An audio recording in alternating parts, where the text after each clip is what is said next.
ராஜேந்திர பிரசாத் வந்துட்டு 1884ஆம் ஆண்டு வந்துட்டு பீகார் மாவட்டத்துல வந்து பிறக்கிறாரு. அப்புறம் இவர் தான் ஃபர்ஸ்ட் குடியரசுத் தலைவர். மிக நீண்ட நாள் குடியரசுத் தலைவரா இருந்தவரும் இவர் தான். 1934, 1939, 1947 இந்த 3 ஆண்டுகள்லயும் இவர் தான் காங்கிரஸ் தலைவரா இருக்காரு. 1957ல பிரசிடென்டா இருப்பாரு. அப்போ எலெக்ஷன் இல்லாததுனால 1952ல எலெக்ஷன் வச்சு இவர் தான் வின் பண்ணுவாரு. நேரு அமைச்சரவையில இவரும் ஒரு இடைக்கால அமைச்சர், இன்டரிம் மினிஸ்டர் 1947 to 1950 வரைக்கும். அப்புறம் கல்கத்தா யூனிவர்சிட்டியில தான் இவர் பிஎல் பட்டம் வாங்கியிருப்பாரு. பாட்னா ஹைகோர்ட்ல தான் இவர் முதல் முறையா ஒர்க் ஸ்டார்ட் பண்ணியிருப்பாரு சார். நெக்ஸ்ட் லாலா லஜ்பத் ராய் பத்தி பார்த்தோம். இவர் வந்துட்டு பஞ்சாப் சிங்கம் அப்படின்னு கூப்பிடுவாங்க. இவர் வந்தே மாதரம், பஞ்சாபி அப்படின்ற நியூஸ் பேப்பர்களை நிறுவினாரு. இவர் ஒரு தணிக்கையாளர். இவர் வந்துட்டு லாகூர் சைமன் 1928ல நடந்தது. அங்க போராட்டம் நடந்ததுல லாலா லஜ்பத் ராய் கலந்துக்கிட்டாரு. அங்க நடந்த தடியடியில வந்துட்டு அவர் இறங்குவாரு. இவரு இளைய ஆரிய சமாஜ், இங்கிலாந்தின் இந்திய சேர்க்கை, adapt of India by English அப்படின்ற இது நூல்லாம் எழுதியிருப்பாரு. நெக்ஸ்ட் விடி சவார்கர் பத்தி பார்த்தோம். விடி சாவர்கரோட காலம் பாத்தீங்கன்னா 1883ஆம் ஆண்டு முதல் 1966 ஆண்டு வரை. இது வந்து போராட்டத்தின் மூலம் சுதந்திரம் அடைய முடியும் அப்படின்ற நம்பிக்கை கொண்டவர். மித்ர மண்டலம் அப்படின்ற ஒரு ஆர்கனைசேஷன் அபினவ் இன்சிடென்ட் நடக்கும் 1935ல. அது வந்துட்டு ஒரு சதி வழக்கு. அந்த சதி வழக்குல வந்துட்டு இவர் அரெஸ்ட் பண்ணிடுவாங்க. அப்புறம் 1937ல வந்துட்டு இவர் ரிலீஸ் பண்ணிடுவாங்க. முதல் இந்திய சுதந்திர போர் அப்படின்ற புக்கை இவர் தான் எழுதி இருப்பாரு. ஃபர்ஸ்ட் இந்தியன் இண்டிபெண்டன்ஸ் வார் அப்படின்ற ஒரு புக்கை. நெக்ஸ்ட் நம்ம யாரை பத்தி பார்த்தோம்னா வாவேசுவை பத்தி பார்த்தோம். வரகநேரி வேங்கட சுப்பிரமணியர் அவரை பத்தி பார்த்தோம். இவர் வந்துட்டு 1881ஆம் ஆண்டு வரகநேரியில பிறக்கிறாரு. புரட்சியாளரா மாறிட்டு வராருன்னு பிரிட்டிஷ் வந்துட்டு இவர் அரெஸ்ட் பண்ண போகிறப்போ இவர் வந்துட்டு எஸ்கேப் ஆகி பாண்டிச்சேரி போயிடுறாரு. தேசபக்தன் அப்படின்ற ஒரு நியூஸ் பேப்பர் வந்துட்டு திருவிக நடத்திட்டு இருப்பாரு. அப்புறம் திரும்ப அந்த நியூஸ் பேப்பர் வந்துட்டு வாவேசுவே நடத்துவாரு. அப்புறம் இவரு ஜெயில இருக்கப்போ இவருதான் கம்பரோட ஸ்டோரி எழுதியிருப்பாரு. அப்புறம் 1919 to 1932 வரைக்கும் பாலபாரதி அப்படின்னு ஒரு மந்த்லி மேகசினும் நடத்திட்டு இருந்திருப்பாரு. பிடி சவார்கரோட புக்கை வந்துட்டு இவர் நிறைய மொழிகள், இவருக்கு தெரிஞ்ச நிறைய மொழிகள்ல வந்துட்டு டிரான்ஸ்லேட் பண்ணி உலகம் ஃபுல்லா பரப்பியிருப்பாரு. அப்புறம் 1910ல ரஷ்யா போய் வெடிகுண்டு தயாரிக்கிறது எப்படின்ற முறையை வந்துட்டு கத்துட்டு பாண்டிச்சேரி திரும்பி இருப்பாரு. வாவேசுவை வந்துட்டு வீர வாஞ்சிநாதன் அவர்கள் வந்துட்டு குருவா ஏத்துட்டு இருந்திருப்பாரு. அப்புறம் பிரவுனிங்ன்ற கை துப்பாக்கியை யூஸ் பண்ண வாவேசு தான் வாஞ்சிநாதனுக்கு பயிற்சி அளிச்சிருப்பாங்க. அப்புறம் சேரன்மா தேவி அந்த ஆசிரமம் வந்துட்டு இவர் தான் ஸ்டார்ட் பண்ணியிருப்பாரு. அது வந்துட்டு ஜாதி பாகுபாடு அதிகமா இருக்குன்னு பெரியார் காமராஜர் இவர்கள்லாம் எதிர்ப்பாங்க.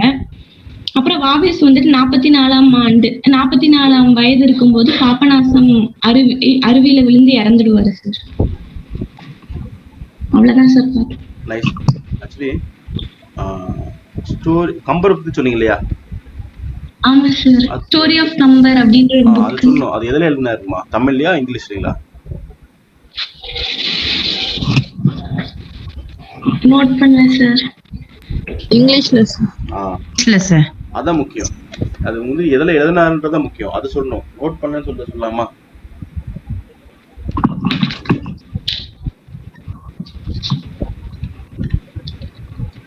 Okay sir. சொல்லுங்க. Sir Bharathi sir Balabharathi weekly maximum monthly maximum sir அது என்ன சார் கேட்டீங்க? 1990 வந்து பாலபாரதி வீக்லி மேக்ஸினா இல்ல மந்த்லி மேக்ஸினா சார்? அது மந்த்லி மேக்ஸின். வீக்லி மேக்ஸினா இல்ல மந்த்லி மேக்ஸினா கேட்டேன் சார். மந்த்லி. நான் பேசுறது ஆடிபிளா இருக்கா? எல்லாம் லிசன் கரெக்டா இருக்கா இல்ல ஸ்டக் ஆகுங்களா ஆடியோ? இருக்கு சார். Okay fine. இன்னைக்கு நம்ம யாரை என்ன டாபிக் பார்க்க போறோம் அப்படின்னு கேட்டா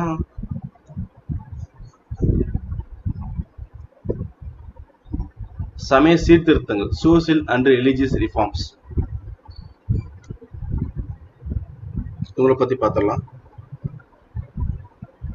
ஸோ இந்த இதுல முக்கியமான விஷயம் என்னன்னு கேட்டீங்களா,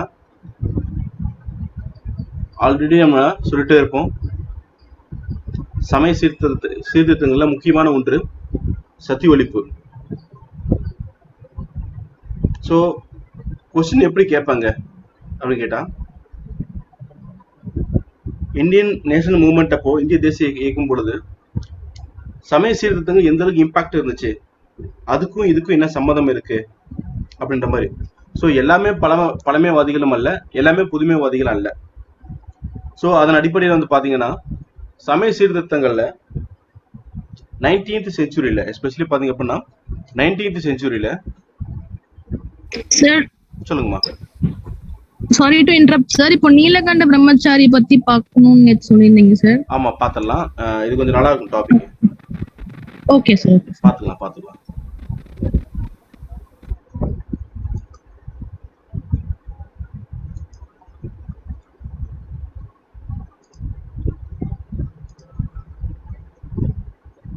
ரைட். இதுல வந்து பார்க்கல எஸ்பெஷலி வந்து பாத்தீங்கன்னா 19th செஞ்சுரியில தான் வந்து பாருங்க ரொம்ப ரொம்ப முக்கியமான ஒரு நிலைப்பாட்டை நம்ம எடுத்திருப்போம். ஏன்னு கேட்டீங்கன்னா அதுக்கு முன்னாடி வரைக்கும் வந்து பாருங்க நம்ம ஒரு ப்ராசஸ் சமய சீர்திருத்தத்துல முக்கியமான ஒரு ஸ்கேல் இருக்குமான்னு கேட்டா இருக்காது, ஒரு நடைமுறை இருக்குமான்னு கேட்டா இருக்காது. அப்ப எப்ப வந்துட்டு நடைமுறை இருக்கும் அப்படின்னு கேட்டீங்களா, பிரிட்டிஷ்காரங்க உள்ள வந்ததுக்கு அப்புறம் வெஸ்டர்ன் எஜுகேஷன் கொஞ்சம் உள்ள வரும். வெஸ்டர்ன் எஜுகேஷன் உள்ள வந்த பிறகுதான் இங்க ரொம்ப டீப்பஸ்ட் நாலேஜ் கிடைக்கும், எலாபரேட்டா திங்க் பண்ண ஆரம்பிச்சிருப்பாங்க. ஸோ இந்த இதுலதான் ஃபர்ஸ்ட் நம்ம என்ன பண்றோம்னு கேட்டீங்களா, மேற்கத்திய கருத்து, அதாவது வெஸ்டர்ன் பாலிசி, அதுல முக்கியமான விஷயம் என்ன கேட்டீங்களா,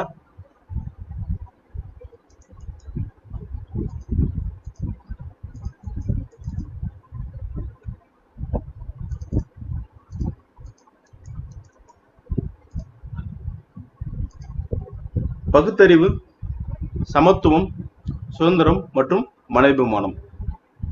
so equality, liberty and humanity. So இதுல வந்து பாருங்க பகுத்தறிவு எப்ப மனிதனுக்கு வருதுன்னு கேட்டீங்கன்னா வெஸ்டர்ன் எஜுகேஷன் உள்ள வருது. வெஸ்டர்ன் எஜுகேஷனோட பாலிசி அவங்க மக்கள் உள்ள வந்ததுக்கு அப்புறம் ஆக்சுவலி அவங்க வந்து பாருங்க எப்ப வராங்க உள்ள வர்றது இந்தியாக்குள்ள சொல்ல போனோம்னா 1948ல சாரி எப்போ உள்ள வராங்க அவங்க 1498ல வருவாங்க. 1498ல உள்ள வருவாங்க, போர்ச்சுகல் உள்ள வருவாங்க இல்லையா. ஆனாலும் இதோட இம்பாக்ட் எப்ப அதிகமா இருக்கும் அப்படின்னு கேட்டீங்கன்னா 19th செஞ்சுரியில தான் அதிகமா இருக்கும், அதாவது 1800 தான் அதிகமா இருக்கும். இதுக்கப்புறம் தான், ஏன்னா நம்ம ஹிந்துவிசம் சொல்லப்பட்ட பல மொழிகள் இருந்து கலப்படம் செய்யப்பட்ட ஒரு மொழியில மதம் இந்து. இந்த மதத்துல எண்ணற்ற சடங்குகளும் எண்ணற்ற சமய வேறுபாடுகளும் கருத்துக்கள் வந்து பாத்தீங்க அப்படின்னா முக்கியமான விஷயம் மூட நம்பிக்கை அதிகமா பரவி கிடந்துச்சு. ஸோ இந்த மூட நம்பிக்கையில எப்படி களையெடுப்பது அப்படின்றதுல அப்ப இருந்த சிந்தனையாளர்கள், அதாவது நல்லா மெத்த படித்த, அதாவது நல்லா மேன்மக்கள் சொல்ல முடியாது படித்தவர்கள்ல அவங்க ஸோ எல்லாத்தோட ரிலிஜன் இருக்கிற கருத்துக்கெல்லாம் படிச்சு பார்க்கையில எல்லா மதமும் ஒரு மதமே, அதாவது அனைத்து கடவுளும்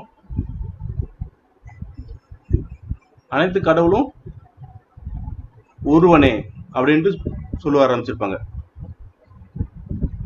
அனைத்து கடவுள்களும் என்னது ஒருவனே அப்படின்னு சொல்ல ஆரம்பிச்சிருப்பாங்க எப்போ இந்த காலகட்டங்கள்ல.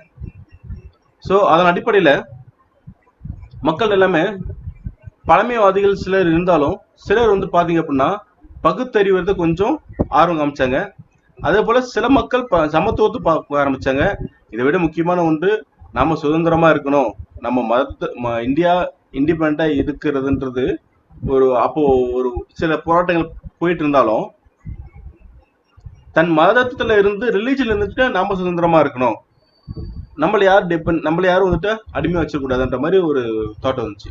இது மட்டும் இல்ல, இதோட ஒரு முக்கியமான ஒரு விஷயம், இது எல்லாமே கடந்து முக்கியமான ஒரு விஷயம் பாத்தீங்கன்னா மனிதாபிமானம். மனிதாபிமானம். இதுதான் ரொம்ப ரொம்ப இங்க ப்ளே பண்ணுச்சு. ஹியூமனிட்டி ரொம்ப ரொம்ப ஒரு ப்ளே பண்ணுச்சு இங்க சமூக சீர்திருத்தங்கள்ல. அப்போ அப்போ முக்கியமான இது அதுல ஆரம்பிக்கப்பட்ட முக்கியமான இயக்கங்கள் என்னென்ன கேட்டா பிரம்ம சமாஜம், பிரார்த்தனை சமாஜம், அலிகார் மூவ்மெண்ட்.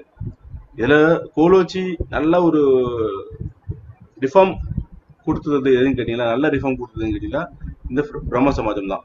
இந்த பிரம்ம சமாஜம் தான் முக்கியமான ஒண்ணு. இதுல இருந்து அதுக்கப்புறம் தோன்றியது தான் பிரார்த்தனை சமாஜம், அலிகாரிகம். அதெல்லாம் கடைசி வரும் அலிகாரிக்கலாம்.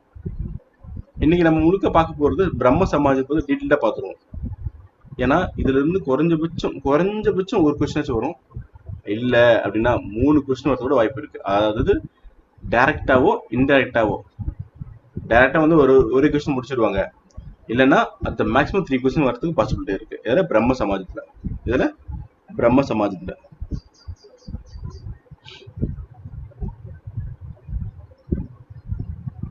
ஃபைன்.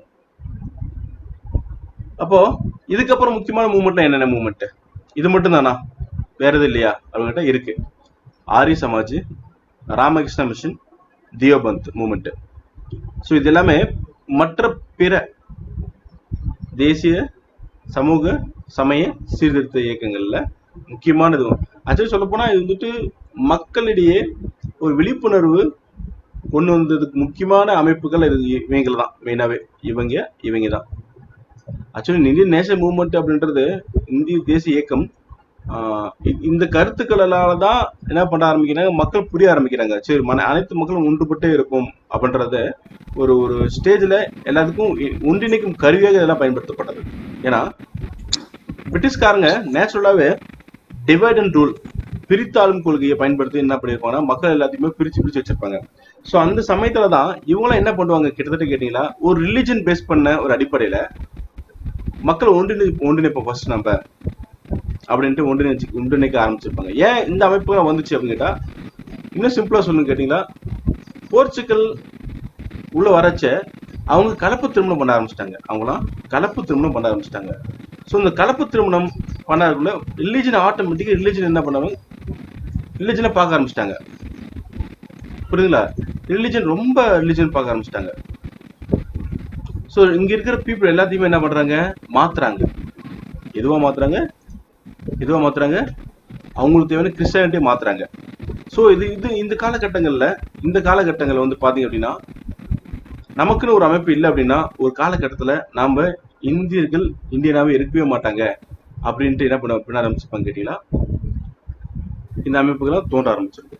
ஸோ அதுல முக்கியமான ஒரு அமைப்பு இப்ப நம்ம டீட்டெயிலா பார்க்க போறோம்.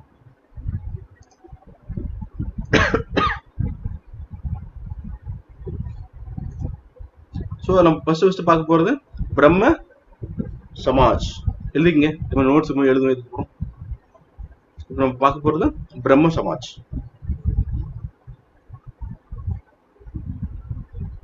பிரம்ம சமாஜ் 1828ல. ஆக்சுவலி இந்தியன் ரிஃபார்மர்ஸ்ல, இந்திய சீர்திருத்த அமைப்புகள்ல முக்கியமான ஒரு முன்னோடி யாருன்னு கேட்டா யாருப்பா? யார சொல்ல தெரியுமா? ராஜாராம் மோகன் ராய். எக்ஸாக்ட்லி. ஆக்சுவலி இந்த ஃபர்ஸ்ட் லைன்லயே நம்ம क्वेश्चन கேட்டுருவோம். என்ன கேட்டுப்போம் கேட்டீங்களா, இந்திய சீர்திருத்தங்கள்ல முன்னோடி யாருன்னு கேட்டுவோம். சிம்பிளா யாருன்னு கேட்டீங்களா, ராஜாராம் மோகன் ராய். ராஜாராம் மோகன் ராய் இவர்தான் மெயின். இவர்தான் ராஜாராம் மோகன் ராய் தான். இவரோட அளப்பரியா விஷயங்களை தான் இந்தியாவில் முக்கியமான ஒரு பங்காற்றுனது யாருன்னு கேட்டீங்களா, இந்த ராஜாராம் மோகன் ராய் தான். இவரு வங்காளத்துல ஒரு பணக்கார செல்வமிக்க வளமிக்க பிராமண குடும்பத்துல பிறக்கிறாரு. பிராமண குடும்பத்துல பிறக்கிறாரு வங்காளத்துல. இவருக்கு தெரிந்த மொழியில என்ன மொழி கேட்டீங்களா, அரபி, சமஸ்கிருதம்,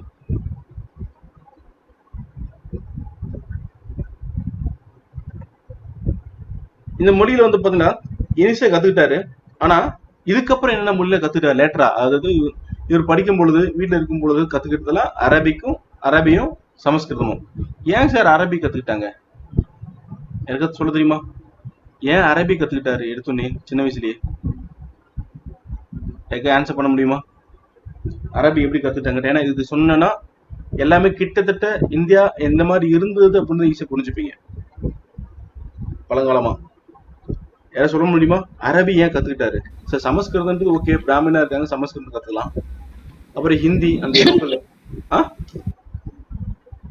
மேபி இதுக்கு முன்னாடி முகல் எம்பையர்ஸ் இருந்தாங்கன்னு கத்துக்கிட்டாரு. முகலாயர் எப்ப வராங்கம்மா? 15,500 இயர் வராங்க. ஆனா 1700 வரைக்கும். பானிபட் போர் கேள்விப்பட்டீங்களா? பானிபட் வார். சோ முகல்ஸ் உள்ள வர்றது பாபர் தான் உள்ள வராரு. எப்போ? 1526ல. சோ இவங்களோட இம்பாக்ட் இருந்ததுன்னு கேட்டீங்கன்னா, இதுக்கு முன்னாடியே வந்து பாத்தீங்க அப்படின்னா ஸ்லேவ் டைனஸ்டி, அடிமை வந்து சொல்லுவோம் நம்ம. அடிமை, துக்ளக்கு. சோ இதெல்லாம் நிறைய பார்ப்போம் நம்ம ஃபியூச்சர்ல பார்ப்போம். சோ இதெல்லாம் வந்து பாத்தீங்கன்னா அது வந்துட்டு வேற காலங்கள்மா. இதெல்லாம் வேற, அதாவது இவங்க உள்ள வந்ததுனால அரபு கத்துக்கிட்டாரான்னு கேட்டா கிடையாது. இவங்க உள்ள வந்ததுனால இவங்க அரபு கேட்டீங்களா? கிடையாது. காரணம் போர்ச்சுகல் 1498க்கு முன்னாடியே வந்து பாத்தீங்கன்னா கிட்டத்தட்ட 1200 இயர்ஸ் தொடர்ந்து நம்மளுக்கும் கல்ஃப் கண்ட்ரிக்கும் வியாபாரம் இருக்கும். கல்ஃப் கண்ட்ரிஸ்க்கும் நம்ம வியாபாரம் இருந்தே இருக்கும்.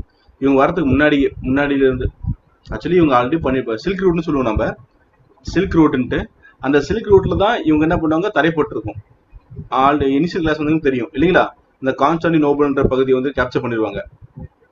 யாரு? டர்க்கிஸ்.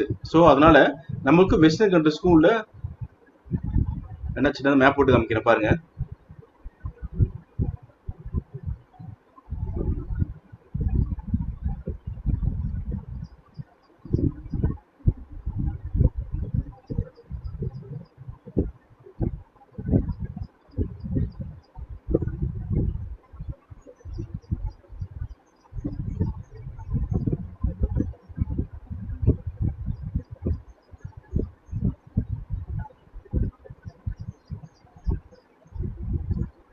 ஓகேங்களா?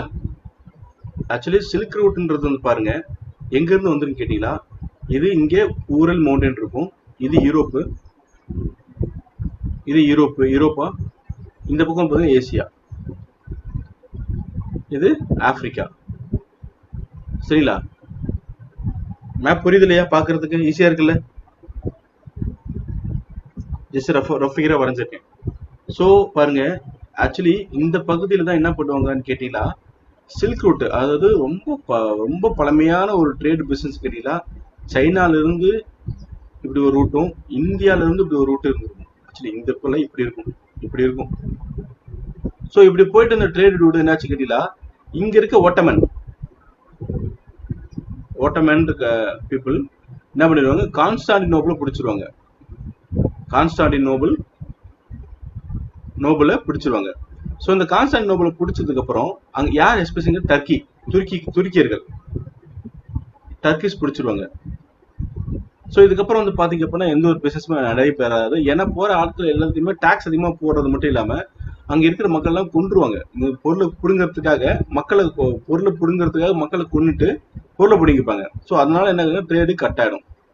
ட்ரேடு குறைஞ்சபட்சமா இல்லைங்காத 400 இருந்துட்டு 800 இயர்ஸ் வரைக்கும் கட் ஆயிடும். 800 இயர்ஸ் வரைக்கும் மொத்தமா ட்ரேடு கட் ஆயிடும், வியாபாரம் கட் ஆயிடும்.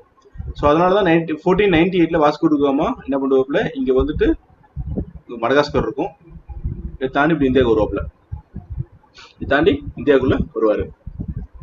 ஸோ இந்த சில்க் ரூட் எல்லாம் கட் ஆயிடும்.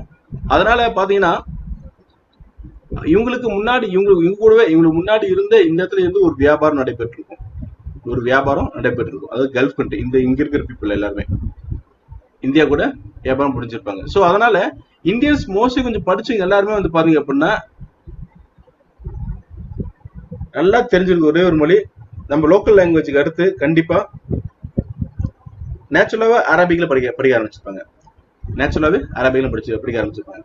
ஸோ இதோட இம்பாக்ட் தான் பாருங்க, இவங்க வியாபாரம் புரிஞ்சுட்டு இருக்கும் பொழுதும் பாத்தீங்கன்னா இங்க ஏதாச்சும் ஒரு கேஸ், அதாவது ஒரு இவங்க வந்து அக்யூஸ்டா மாறிட்டாங்க, இல்ல இங்க இருக்கிறவங்க அக்யூஸ்டா மாறாங்க, இவங்களை அடிக்கிறாங்க அப்படின்ற வச்சுட்டா கூட அவங்களுக்கு புரியுற ஒரு ஒரே மொழி அரபு. ஸோ அதனால வந்து பாத்தீங்கன்னா இந்தியாவில அரபு கொஞ்சம் இம்ப்ளிமெண்ட் ஆயிருந்துச்சு. ஸோ அந்த ஜட்ஜ் லேட்டராக நீங்க படிப்பீங்க, எஸ்பெஷலி வந்து பாத்தீங்க அப்படின்னா அரபு, பெர்ஷியன், பாரசீக மொழி, இதெல்லாம் வந்து பாத்தீங்கன்னா பிரிட்டிஷ் என்ன பண்ணிருப்பாங்கன்னா ஒரு காலகட்டத்துல நம்ம ஊர் கோர்ட்ல இருந்துட்டு நீதிமன்றத்துல இருந்துட்டு எல்லாம் நீக்கிருப்பாங்க, அந்த மொழி நீக்கிருப்பாங்க. ஸோ அதுக்கப்புறம் வந்து பாத்தீங்க அப்படின்னா லோக்கல் லாங்குவேஜ் இன்ட்ரோடியூஸ் பண்ண ஆரம்பிச்சிருப்பாங்க பிரிட்டிஷ்காரங்க. லோக்கல் லாங்குவேஜ் அப்புறம் இங்கிலீஷ் மட்டும் இருக்கணும், இருந்தா போதும், மீதி எந்த லாங்குவேஜ் தேவையில்லை கோர்ட்ல அப்படின்னு பிரிட்டிஷ்காரங்க இன்ட்ரோடியூஸ் பண்ணி வச்சிருப்பாங்க. ஸோ அதனாலதான் பாருங்க இந்த அரபு மொழின்றது பொதுவாகவே இந்தியாவில அதிகமா பேசப்பட்ட மொழியா தான் இருந்துச்சு. சரிங்களா? ஸோ அந்த ஒரே ஒரு வார்த்தை தான் நம்மள எங்கெங்கே கொண்டு போகுது பாருங்க. அந்த அரபுன்ற வார்த்தை ஹிஸ்டரி பார்த்தோம்னா நம்ம எங்கேயும் கொண்டு போய் விட்டுரும். சரி, நான் உங்ககிட்ட ஒரு கொஸ்டின் கேட்கிறேன், ஒரு கொஸ்டின் கேட்கிறேன். நம்ம ஊர்ல முஸ்லிம்ஸ் கிட்டத்தட்ட எத்தனை ஆண்டுகளா இருக்க வாய்ப்பு இருக்கு? சும்மா தோராயமா சொல்லுங்க. சப்போஸ் சரி உங்களுக்கு தெரிஞ்சு சொல்லுங்க. முஸ்லீமுக்கு வந்துட்டு தோராயமா நம்ம ஊர்ல எத்தனை வருஷமா இங்கே இருக்க வாய்ப்பு இருக்கு? ஒரு 700 வருஷம் சார். 700 வருஷம். ஏன் 700 வருஷம் சொல்றீங்க? அது 1500ல தானே சார் பாபர் இருந்தாரு. அதுக்கு முன்னாடி சொல்லல உங்ககிட்ட நானு, அடிமை வம்சம் எல்லாம் கிட்டத்தட்ட அவங்களும் 300 வருஷமா 400 வருஷமா அவங்களும் இருப்பாங்கம்மா. சார் ஆண்டது இப்பதானே சார். அப்படி இல்லம்மா, இல்ல. வேற யாருக்கா தெரியுமா? தெரிஞ்ச ரிப்ளை பண்ணுங்க, அமைதியா இருக்காதீங்க.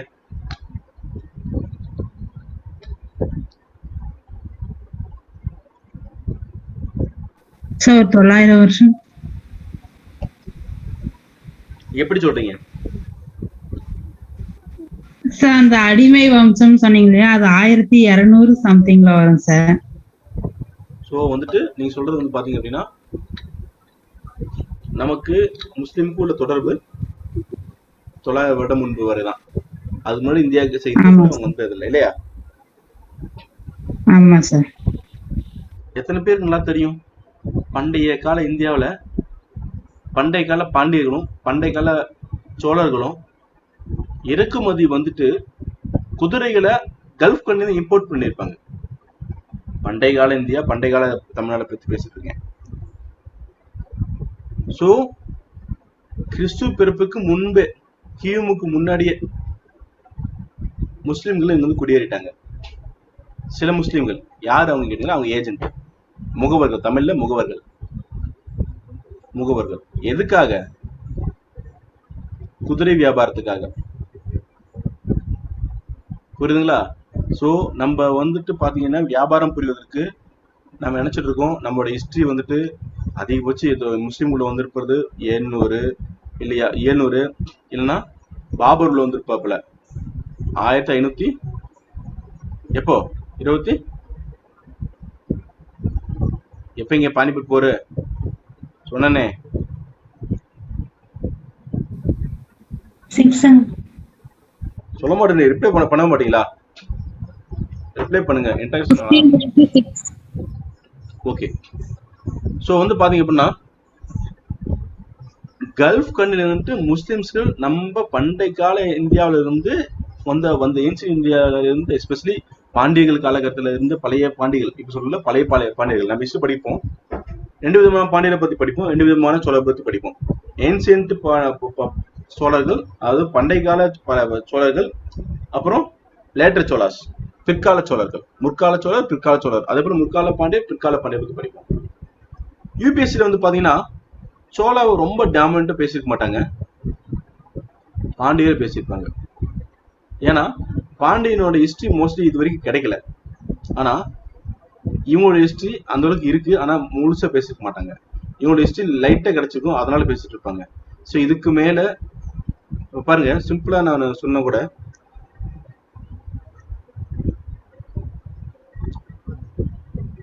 தமிழ் அப்படின்னா என்ன வருடம், இதுல இருந்து தான் தமிழ் ஒன்று ஒரு மொழி இருந்திருக்கும் சொல்லியிருப்பாங்க. சொல்லுங்க. தமிழ் அப்படின்னா வருஷம் என்ன சொல்லியிருப்பாங்க? எக்ஸாம்பிள் தொல்காப்பியம். தொல்காப்பியத்தின் வயது யாரும் சொல்லுவீங்களா?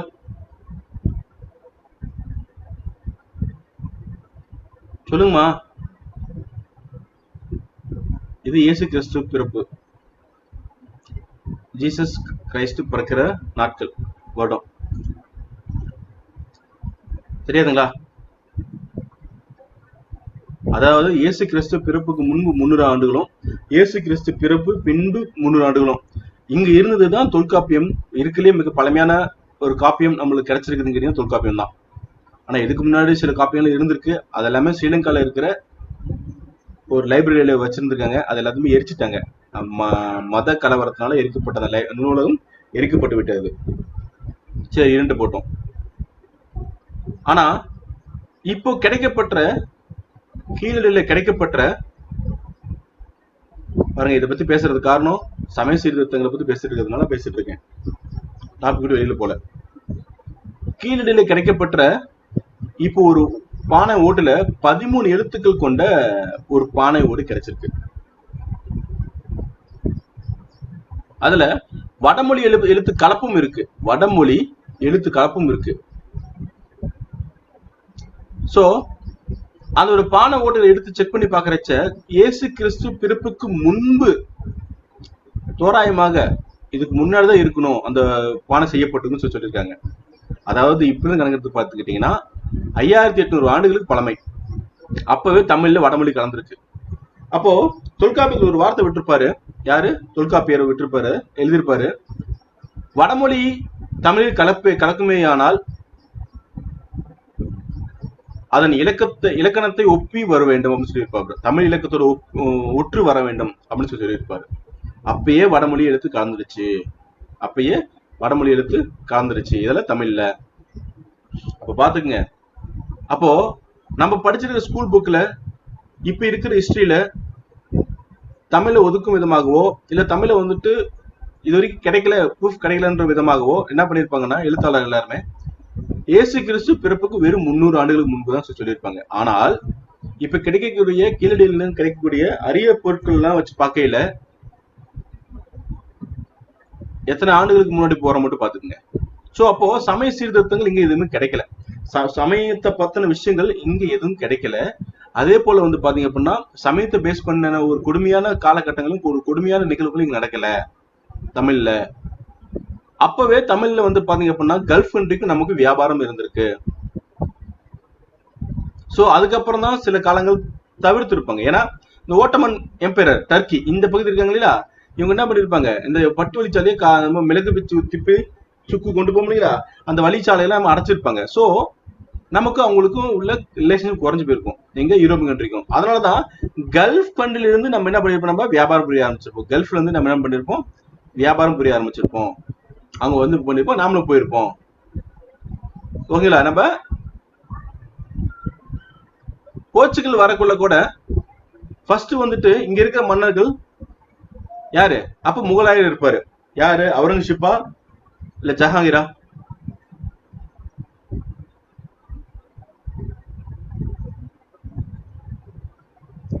இங்கிலீஷ்காரங்க போய் யாருமே பர்மிஷன் கேட்பாங்கம்மா? இங்கிலீஷ்காரங்க யார்கிட்ட போய் பர்மிஷன் கேட்பாங்க? ஜஹாங்கீர் இல்லைங்களா? ஜஹாங்கீர்கிட்ட பர்மிஷன் கேட்பாங்க. அவரு ஃபர்ஸ்ட் தரத்தை கொஞ்சம் மெட்டுறதுக்கு காரணம் 1908 அவர் மெட்டுறதுக்கு காரணம் ஆல்ரெடி நமக்கும் அரேபியன்ஸுக்கும் நம்மளுக்கு என்னவா இருக்கும், நம்மளுக்கும் ஆல்ரெடி அரேபியன்ஸுக்கும் ஆல்ரெடி அவங்க வந்துட்டு இருக்காங்க. அந்த பிசினஸ் கட் பண்ணி உங்களுக்கு நாங்க தர முடியாதுன்றதுக்காக தான் ஜஹாங்கீர் என்ன பண்ணிருப்பாரு, அந்த பிசினஸ் கேன்சல் பண்ணிருப்பாரு. எப்போ? 1608. அதுக்கப்புறம் லேட்டர் 1611 பர்மிஷன் கொடுத்துருப்பாரு. அதுக்கப்புறம் பிசினஸ் பண்ண ஆரம்பிச்சிருவாங்க. ஏன்னு கேட்டா ஒரு காலகட்டத்துல போர்ச்சுகலுக்கும் பிரிட்டிஷ்க்கும் சண்டை வரும். சோ போர்ச்சுகல் வந்துட்டு பாத்தீங்க அப்படின்னா இருக்கலையே உலகத்திலேயே கப்பல் கட்டும் தளத்துல மிகப்பெரிய ஆட்கள் போர்ச்சுகல் தான். அவங்களே அடிச்சு ஒடிச்சிருவாங்க யாரு? பிரிட்டிஷ்காரங்க. சோ இதை பார்த்த ஜஹாங்கீர் என்ன பண்ணுவாரு, சரி ஓகே இவங்கள நாம வந்துட்டு நினைச்சிருந்தது போர்ச்சுகல் பெரிய நினைச்சிட்டு இருந்தோம் நம்ம. அவங்க என்ன பண்ணாங்க, அரேபியன்ஸ் அடிச்சு உடைச்சாங்க, இவங்களே ஒருத்தர் அடிச்சு உடைக்கிறாங்க. அப்ப இவங்க இவ்வளவு பெரிய ஆளா இருப்பாங்க இங்கிலீஷ்காரங்க அப்படின்னு என்ன பண்ணுவாரு, இங்கிலீஷ்க்கு பர்மிஷன் கொடுத்துருவாரு. யாரு? ஜஹாங்கீர். ஸோ இங்க உள்ள வந்த கருத்துக்கள்ல எஸ்பெஷலி வந்து பாத்தீங்க அப்படின்னா பிரிட்டிஷ்காரங்க 1813 பாருங்க, இது வந்து பாத்தீங்கன்னா 1813 வந்துட்டு பட்டை சட்டம் வந்திருக்கும், அதாவது சார்ட்டர் ஆக்ட்னு வந்திருக்கும். சார்ட்டர் ஆக்ட், இந்த ஆக்ட் மூலியமா கிறிஸ்டியன் மிஷனரி உள்ள கொண்டு வந்திருப்பாங்க, கிறிஸ்டியானிட்டிய உள்ள கொண்டு வந்திருப்பாங்க. இந்த சமயத்துல நம்ம ஊர்ல இருக்கிற பணக்கார நபர்கள் மட்டும் படிக்க விதமாக சிலர் என்ன பண்ணிருப்பாங்கன்னா இங்கேயே வந்து படிச்சிருப்பாங்க, இங்கேயே லோக்கல்ல இருக்கிற கல்லூரிகளிலே படிக்க ஆரம்பிச்சிருப்பாங்க. ஒரு சிலர் மட்டும், அது எஸ்பெஷல் பிராமின்ஸ் மட்டும் தான். சோ இந்த படிப்பு வந்து பாத்தீங்க அப்படின்னா, இந்த படிப்பு வந்து பாத்தீங்கன்னா படிச்சதுனாலதான் இவங்க உள்ள வந்து அவங்களோட கிறிஸ்டியன் மிஷனரி உள்ள பரப்புறாங்கன்னு தெரிஞ்சுக்கிட்டதுக்கு அப்புறம் தான் பாருங்க, ரொம்ப பிச்சு போட மாதிரி இருக்கும். அந்த கிரிக்கெட் விட்டுருங்க, கண்ணன் மட்டும் ஞாபகம் வச்சுங்க. இதே வீடியோ திரும்ப நம்ம உங்களுக்கு 7 மணிக்கு போட்டுருவோம், நம்ம திரும்ப ரீகால் பண்ணிக்கங்க. சோ இந்த கண்டென்ட்லாம் வந்து பாத்தீங்க அந்த உள்ள கிறிஸ்டியன் மிஷனரில உள்ள வருது. சோ நம்மளும் ஒரு மக்களை ஒன்றிணைக்கணும் அப்படின்னு ஒரு கருத்தின் அடிப்படையில தான் நம்ம கிட்ட வந்து பாத்தீங்க அப்படின்னா என்னென்ன அமைப்புகள்லாம் உள்ள வந்துச்சு, என்னென்ன இதுல கொண்டு வந்தாங்க அப்படின்னு பார்த்தா என்னென்னமா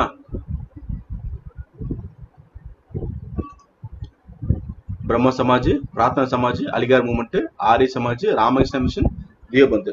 சரி சார், இதுக்கெல்லாம் எப்படி சார் இவ்வளவு அறிவு வந்துச்சு அப்படின்னு கேட்டீங்களா? ஆல்ரெடி நம்ம கிட்ட வந்து பாத்தீங்க அப்படின்னா என்ன நடந்திருக்கும், என்ன நடந்திருக்கும் என்ன நடந்திருக்கும்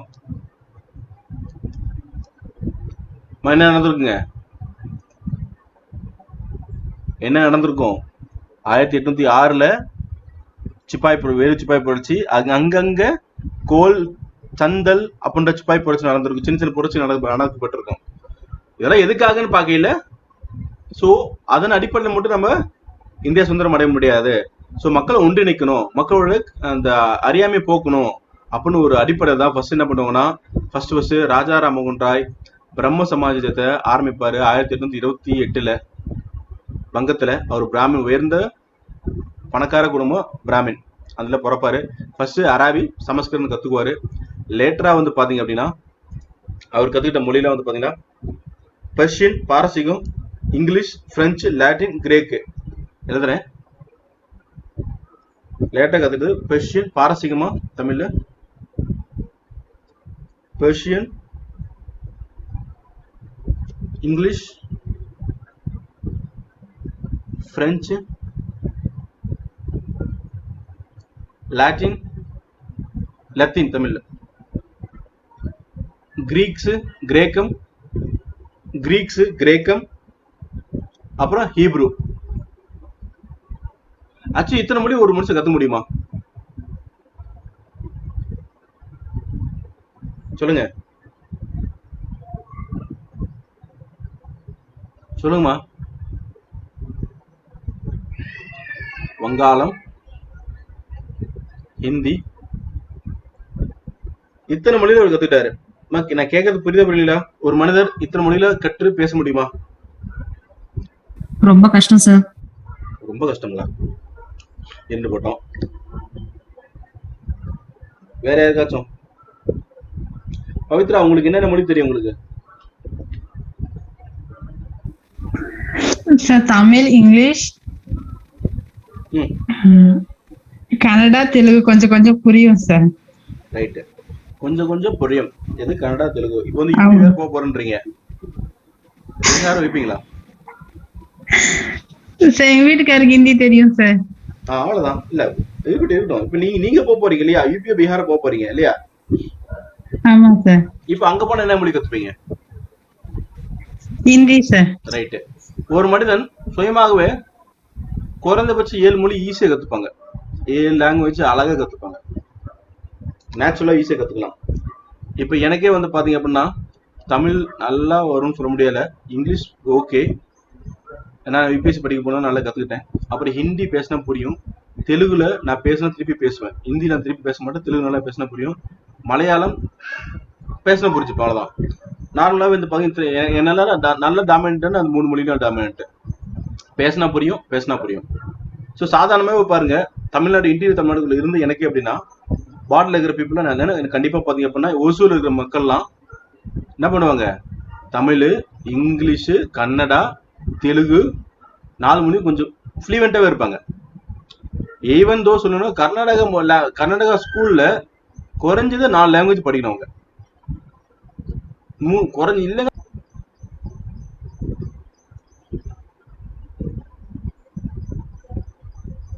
மொத்தமா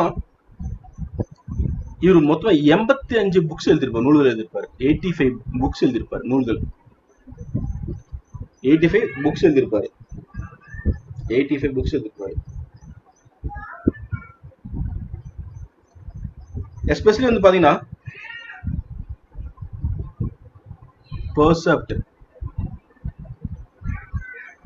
percept of Jesus Christ.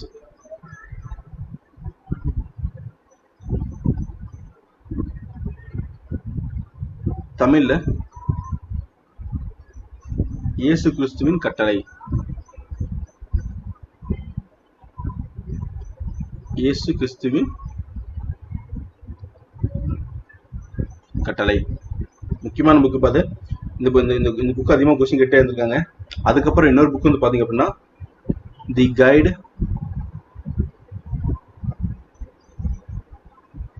To peace and happiness.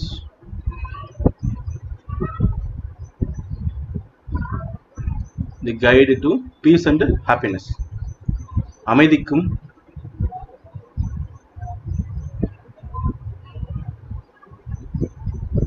மகிழ்ச்சிக்கும் வழி.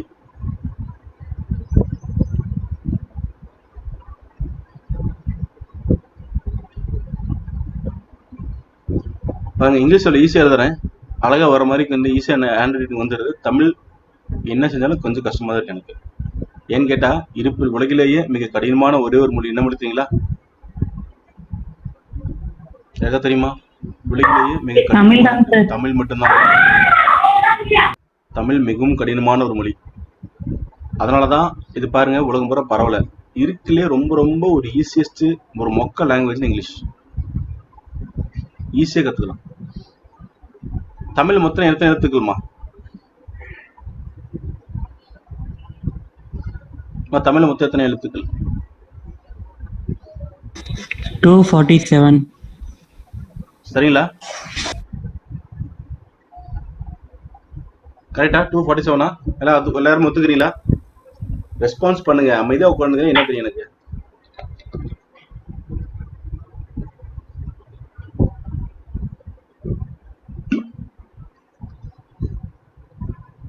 இங்கிலீஷ்ல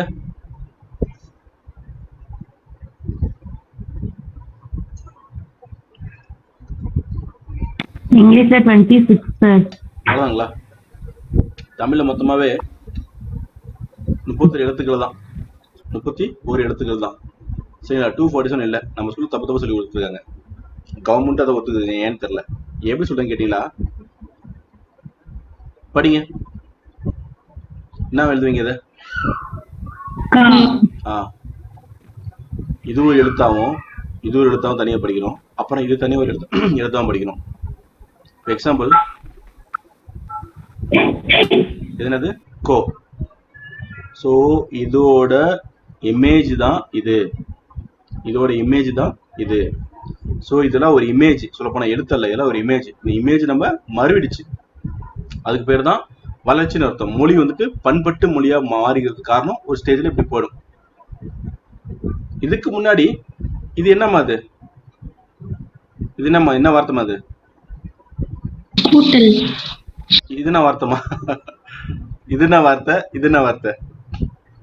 எழுத்து. இது கூட்டணுங்களா?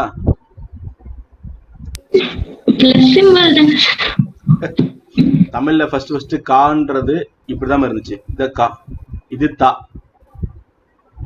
இது தா. சோ இப்படி இருந்த மொழிகள்ல தான் ஒரு 4 பண்பட்ட மொழியால தான் வந்து பாத்தீங்க அப்படின்னா இப்படி மாறி இருக்கும். பண்பட்ட மொழி ஆகிறதுக்கு காரணம் இப்படி மாறி இருக்கும். சோ இதுல வந்து பாத்தீங்க அப்படின்னா சில எல்லாம் எழுத்து முறையை மாற்றி அமைச்சு அதாவது உள்ள வந்துட்டு வடமொழி உள்ள எழுத்து கலக்கும் பொழுது ஒரு பண்பட்ட மொழியா நம்ம நினைச்சு நம்ம தனிப்பட்ட நிக்கணும் அப்படின்றது தனிப்பட்ட மூலம் மாறினது ஒரே ஒரு மொழி தமிழ். புரியுதுங்களா? ஸோ மொத்த தமிழ் எழுத்துக்கள் 31 தான். அதாவது வல்லினம், மெல்லினம், அப்புறம் ஆயுத எழுத்து, இதிலிருந்து மருவி வந்தது தான் மற்ற மொழிகள், மற்ற எழுத்துக்கள். ஞாபகம் வச்சுக்கோங்க. So the guide to peace and happiness, அமைதிக்கும் மகிழ்ச்சிக்கும் வழி அப்படின்ற புத்தகத்தை மொத்தமா இவர் எழுதின புக்கு 85 புக்கு மொத்தமா. அதுல முக்கியமான 2 புக்கு இதுதான்.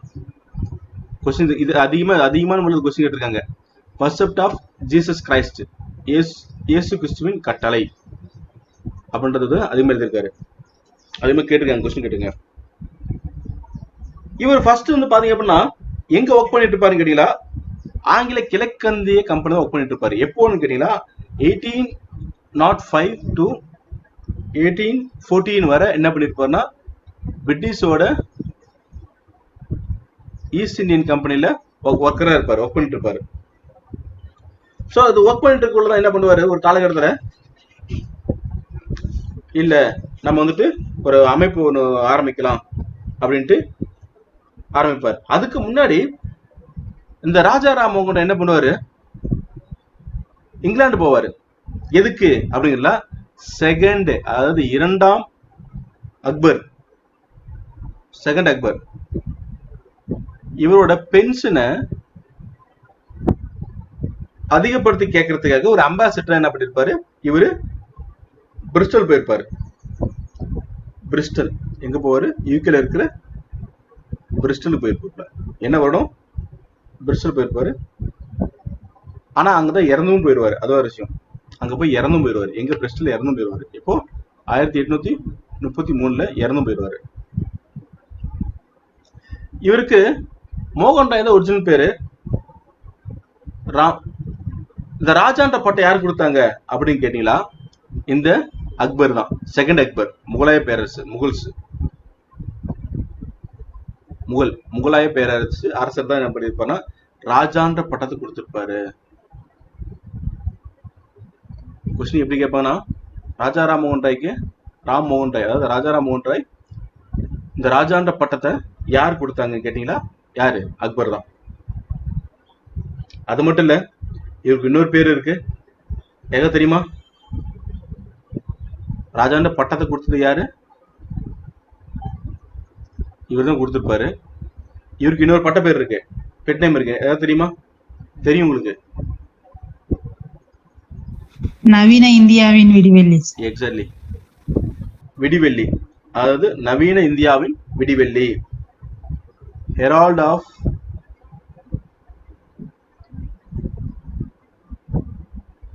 New age India, new age in India. இவரோட இன்னொரு புனைப்பெயர் பார்த்தீங்கன்னா பெட் நேம் பார்த்தீங்க அப்படின்னா herald of new age in India. So இதுதான் வந்துட்டு அவரோட சிம்பிளான ஒரு வாழ்க்கை. இது அவரை பத்தின சாதனைகளை டீட்டெயிலாக பார்க்க ஆரம்பிச்சிடலாம் நம்ம. ஸோ இந்த பிரம்ம சமாஜ ஆரம்பிக்கிறதுக்கு முன்னாடியே வந்து பாத்தீங்க அப்படின்னா ஒரு சமாஜ் ஒன்னு ஆரம்பிச்சிருப்பாரு. எப்போ 1815 எனக்கு தெரியுமா என்ன சபான்ட்டு?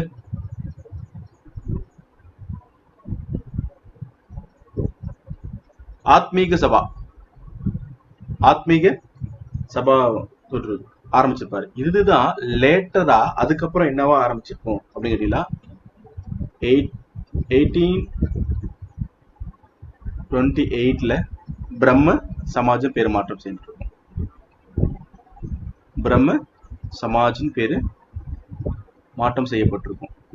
சோ பிரம்ம சமாஜோட முன்னாடி இருந்த பேரு ஆத்மீக சபா. சரி, இவரோட கொள்கை என்ன கொள்கைங்கம்மா? இவரோட கொள்கை என்ன தெரியுமா? இவரோட கொள்கை என்ன தெரியுங்களா? ஒரு கடவுள் கோட்பாடு. ஒரே கடவுள்.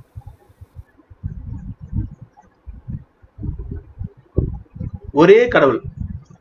அதாவது யார் ஒரு அனைத்து மதங்களிலும் ஒரே கடவுள் தான் இருக்காது சொல்லி நம்புறாங்களோ அப்போ அவங்க மிகப்பெரிய புகழ்ச்சியும் மிகப்பெரிய இடத்தையும் அடைவதற்கு உண்டான வாய்ப்புகள் நிறைய இருக்கு அப்படின்றத நம்பினாரு. அந்த கோட்பாட்டை வெளியே பரப்பும் செய்தாரு. ஒரே கடவுள் தான், அனைத்து மதங்களிலும் இருக்கும் நல்வழிகளை, அதாவது பொது சமயம்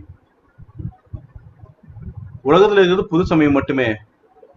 உலகத்துல இருக்கிறது முக்கியமா வார்த்தை பொது சமயம். ஸோ பொது சமயம் மட்டுமே நீங்களா பார்த்து தான் ஒவ்வொரு மதத்திலையும் தனித்தனியா பிரிச்சுக்கிட்டீங்க. நீங்க எடுத்து படிச்சு பாருங்க, குரான் பைபிள் அப்படின்ற மாதிரி சொல்லியிருப்பாரு. எல்லாத்துலயும் கருத்து ஒன்னே சொல்லியிருக்குது, ஆரோக்கியம் மற்றும் சந்தோஷம்.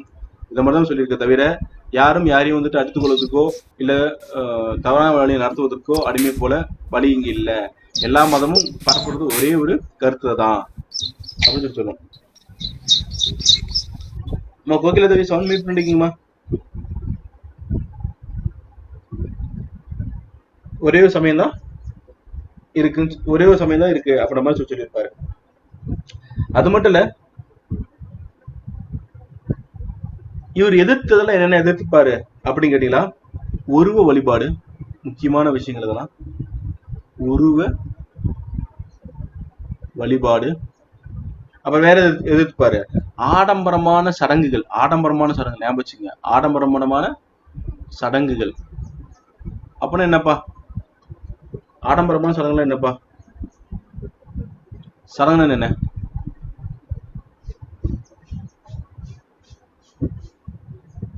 சொல்லுங்க, சடங்குகள்லாம் என்ன? ஃபங்க்ஷனா சார்? ஃபங்க்ஷன்னா எப்படிமா சடங்குனா? சடங்குனா ஃபங்க்ஷனா? நீங்க பேசுறது புபெட்டி. ஒரு பெண் வந்துட்டு புபெட்டி அடையறாங்கன்னா அந்த சமயத்துல ஒரு சடங்கு வரும்னு சொல்லுவீங்க. ஓகே, அது சடங்கு ஏத்துக்கலாம். ஆனா அது சடங்கு இல்ல. அது வந்துட்டு தமிழர் முறையில வந்து பாத்துட்டா, எங்க வீட்டுல ஒரு பெண் இருக்கு வந்துட்டு ஏஜ் அட்டன் பண்ணிட்டாங்க, யாருன்னா பொண்ணு கேட்கலாம் வாங்க அப்படின்னு சொல்றதுக்காக கொண்டாடப்படுகின்ற ஒரு ஃபங்க்ஷன் தான் இந்த ஃபங்க்ஷன்.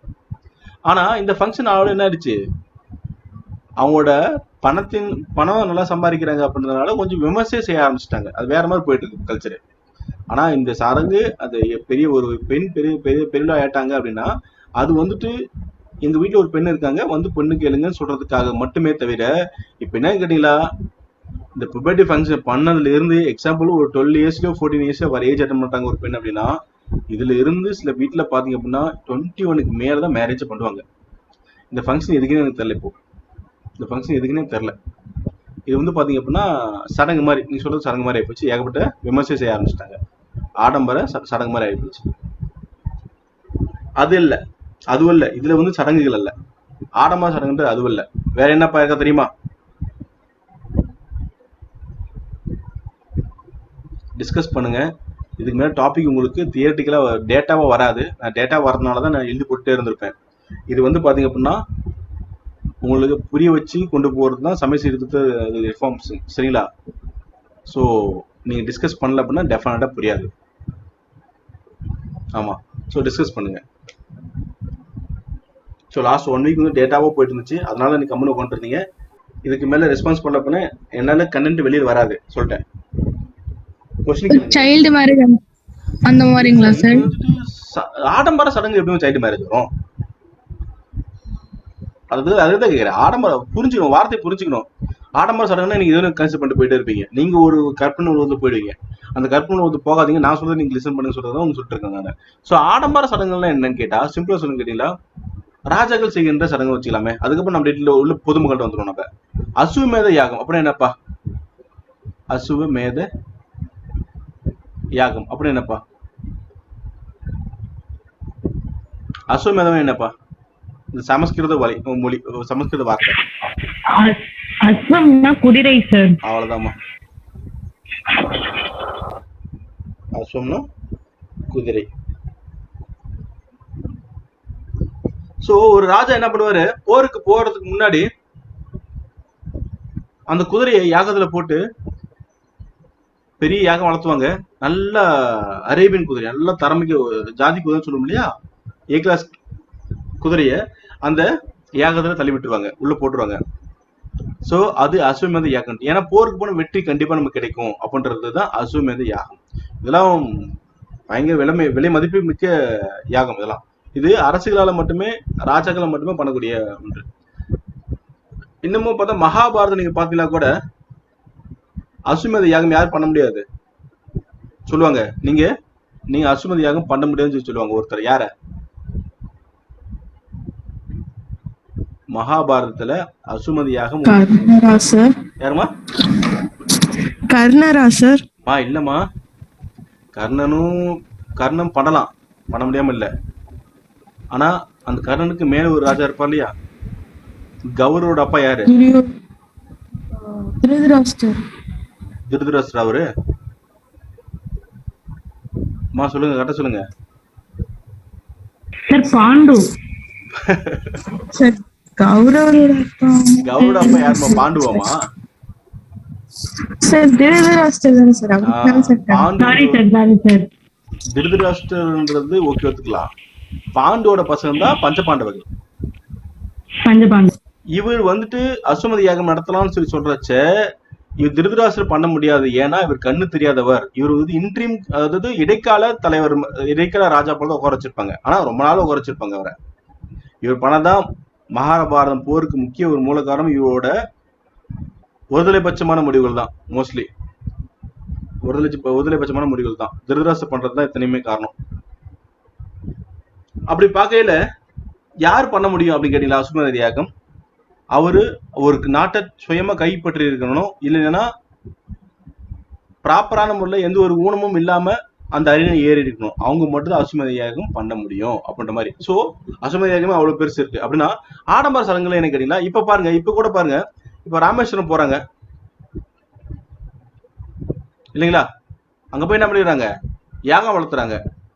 அங்க இருக்கிற ஐயர்களுக்கு அது என்ன பண்றாங்கன்னு தெரியல. திலகமோ அப்புறம் இது சொல்லுவாங்க, வார்த்தையும் சொல்லுவாங்க. ஸோ அந்த வார்த்தையெல்லாம் சொல்லிட்டு குறைஞ்சபட்சமா ஒரு ஃபேமிலி ஒரு 4 பேர் போனா கூட அந்த ஃபேமிலிக்கு குறைஞ்சபட்சம் இல்லைங்க 15,000 செலவு பண்ணிருப்பாங்க. எவ்வளவு நேரத்துல? அதிகபட்சம் ஒரு 2 to 2 hours, அதிகபட்சம் அவ்வளவுதான். ஸோ இந்த 2 hours 15,000 rupees வந்து என்ன பண்ணிருப்பாங்க? அந்த யாகம் வளர்த்துறதுக்கு என்ன பண்ணிருப்பாங்க? ஒண்ணு நம்ம சிம்பிளா நெருப்பு வளர்த்துட்டு சின்ன சின்ன கூட்டி விட்டு என்ன பண்ணிடுவாங்க? மிஞ்சி போனா ஒரு 500 ரூபாய் செலவு இருக்கும். அந்த ஐயர்களுக்கு 500 ரூபாய் செலவு இருக்கும். ஆனா எவ்வளவு வாங்கியிருப்பாங்க? அமௌண்ட் 15,000 வாங்கியிருப்பாங்க. இதெல்லாம் வந்து பாத்தீங்கன்னா ஆடம்பர சடங்குல வந்துடும். சோ சமய விதிகள் இப்பதான் நீங்க என்ன பண்ணணும்னு கேட்டீங்களா? குழந்தை திருமணம், அப்புறம் சதி, மறுமணம் இல்ல, ஆண்கள் எத்தனை வேணா கல்யாணம் பண்ணிக்கலாம் அப்படின்றதெல்லாம் சமய விதிகளை வந்துடும். சோ நான் திரும்ப சொல்றேன் பாத்துங்க. சோ ராஜா ராமமோகன் ராய் பிறந்ததுக்கு அப்புறம் என்ன பண்றாரு? இவரு பிரிட்டிஷ் கம்பெனில ஒர்க் பண்றாரு. 1805 to 1814 வரைக்கும் ஒர்க் பண்றாரு. இதுக்கப்புறம் என்ன பண்றாருன்னு கேட்டீங்கன்னா 1815ல, அதாவது 1815ல பண்ணிருப்பாரு ஆத்மீக சபான்னு ஆரம்பிச்சிருப்பாரு. 1815ல ஆத்மீக சபா வெளியே வந்துட்டு பிரிட்டிஷ் கம்பெனி வெளியே வந்ததுக்கு அப்புறம் ஆத்மீக சபான்னு ஆரம்பிச்சிருப்பாரு. அதுவே தான் லேட்டா வந்து என்ன பேர் வந்திருக்கு? 1828ல பிரம்ம சமாஜ்ன்றத பேர் கொண்டு கொடுத்துருக்காங்க. அது பேர் மாத்திருப்பாப்ல. அதுல என்ன கருத்துக்கள் முன்னாடி வைக்கிறாரு அப்படின்னு கேட்டீங்கன்னா, ஒரே கடவுள், அனைத்து சமயங்களும் ஒரே சமயம், பொது சமயம் அப்படின்னு சொல்லியிருப்பாரு எஸ்பெஷலி. சோ இவருக்கு முக்கியமான பட்டப்பேர் கொடுத்தது, ராஜான்ற பட்டப்பேர் கொடுத்தது யாருன்னு கேட்டீங்கன்னா செகண்ட் அக்பர், முகலாய பேசு மன்னர் செகண்ட் அக்பர். அவர் தான் பட்டம் கொடுத்திருப்பாரு. சோ நவீன இந்தியாவின் விடிவெள்ளி, herald of new age in India அப்படின்றது இன்னொரு பேர். சோ இதுல வந்துட்டு என்னென்ன எதிர்த்திருப்பாரு எஸ்பெஷலி பாத்தீங்கன்னா உருவ வழிபாடு, ஆடம்பர சடங்குகள், சமய விதிகள். சோ இதெல்லாம் வந்து பாத்தீங்க அப்படின்னா வன்மையா எதிர்த்திருப்பாரு. எஸ்பெஷலி அது மட்டும் இல்ல, தீண்டாமை எதிர்த்திருப்பாரு. ரொம்ப அதிகம் தீண்டாமை என்னமா? ஒரு பிராமின் அந்த காலகட்டத்திலேயே யோசிச்சு பாருங்க. இப்ப கூட காஸ்டிசம் நிறைய இருக்கு சில ஊர்கள்ல. அப்பவே வந்து பாத்தீங்கன்னா தீண்டாமை எதிர்த்திருக்காரு. அப்புறம் உடன்கட்டை ஏறும் வழக்கம். உடன்கட்டைனா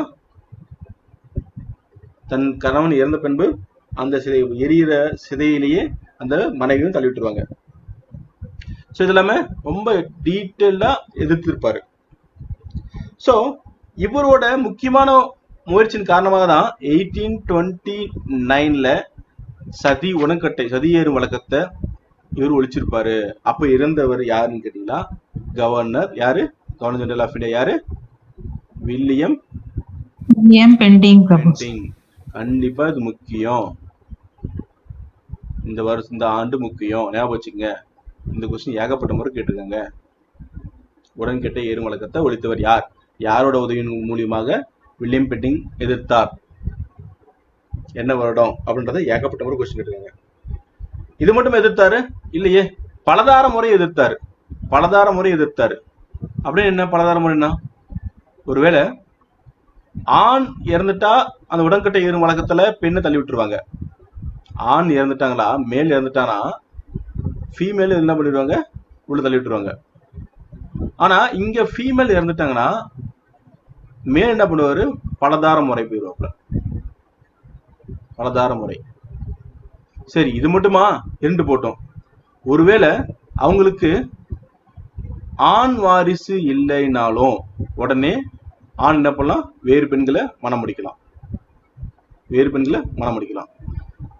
ஒரு பெண்ணுக்கு ஆண் வாரிசு வரல அப்படின்னா, ஒரு பெண்ணுக்கு அவங்களால ஆண் குழந்தை பெற்றெடுக்க முடியல அப்படின்னா அதோட காரணம் யாரு? ஆண்கள் எந்த எஸ்ன்னு சொல்றீங்க? சார் குரோமோசோம் வச்சு sir. Exactly. So XX XY மொத்தம் எத்தனை குரோமோசோம்ஸ்? 23 ஜோடிங்க சார். மொத்தம் 46 குரோமோசோம்ஸ். அதுல 22 குரோமோசோம்ஸ் ஜோடிகள் வந்து பாத்தீங்க அப்படின்னா ஒரே மாதிரியா இருக்கும், XX தான் இருக்கும். 23வது ஜோடி தான் என்னவா ஆயிருக்குன்னு கேட்டீங்கன்னா XY இருக்கும். இந்த ஒரே ஒரு குரோமோசோம்ஸ் மட்டும் தான் ஆண் அப்படின்னு டிட்டர்மின் பண்றது, அதாவது குறிப்பது இந்த ஒய்ன்றது மட்டும்தான் ஆண். சோ இந்த ஒய் யாருனால ப்ரொடியூஸ் பண்ண முடியும் அப்படின்னு கேட்டா சயின்ஸ் என்ன சொல்லுங்க கேட்டீங்களா, நேச்சுரலாவே ஃபீமேலுக்கு 23 குரோமோசோம்ஸ் எல்லாமே எக்ஸ் தான் இருக்கும், எல்லாமே எக்ஸ் தான் இருக்கும். இதுல இது வந்து ஃபீமேல். மேல்ல பாத்தீங்க அப்படின்னா அவங்களுக்கு வேரியேஷன் கிடைக்கும். எப்படின்னு கேட்டா சம்டைம்ஸ் அவங்களுக்கு ப்ரொடியூஸ் ஆகிற குரோமோசோம்ஸ் வந்து பாத்தீங்க அப்படின்னா 23மே எக்ஸா இருந்துச்சுன்னா அப்போ உங்களுக்கு ஃபீமேல் தான் குழந்தை பிறக்கும். ஒருவேளை மேல் வந்துட்டு 22 எக்ஸ் ஆகவும் 1 மட்டும் ஒய்யா மாறுது அப்படின்னு பட்சத்துல அந்த ஃபீமேல் கூட சேர்ந்து என்ன பண்ணுறீங்களா, அப்போ அங்க என்ன இருக்கும், குழந்தை வந்து பார்த்தீங்கன்னா மேலா பிறப்பாங்க. ஸோ இது யாரோட குறைபாடுன்னு கேட்டீங்கன்னா மேலோட குறைபாடு தான். ஒரு மேல் தான் வந்துட்டு ஒரு ஆண் வாரிசு தர முடியுமே தவிர பெண் அல்ல. ஆனால் இப்ப இருக்கிற மித்து, பழைய கால சங்கடங்கள் எல்லாமே வந்து பாத்தீங்க அப்படின்னா இத்தனை நாள் வரைக்கும் பாதிக்கப்படுறது எல்லாமே பெண்கள் தான். ஆனா உண்மையை கண்டுபிடிச்சதுக்கு அப்புறம் தான் தெரியுது, சயின்ஸ் நல்லா வளர்ந்ததுக்கு அப்புறம் இப்ப தெரியுது என்னன்ட்டு, ஆண் வாரிசு ஆணை தான் கொடுக்க முடியும் அப்படின்ட்டு. ஆனாலும் இன்னமும் சில வில்லேஜுக்குள்ள சில ஊர்கள்ல படிக்காம இருக்கிறவங்க என்ன நம்புறாங்க, பெண் மேலதான் பலி போட்டுட்டு இருக்காங்க. புரியுதுங்களா? சோ இதையும் எதிர்த்தாரு அவரு, பலதார முறையும் எதிர்த்தாரு.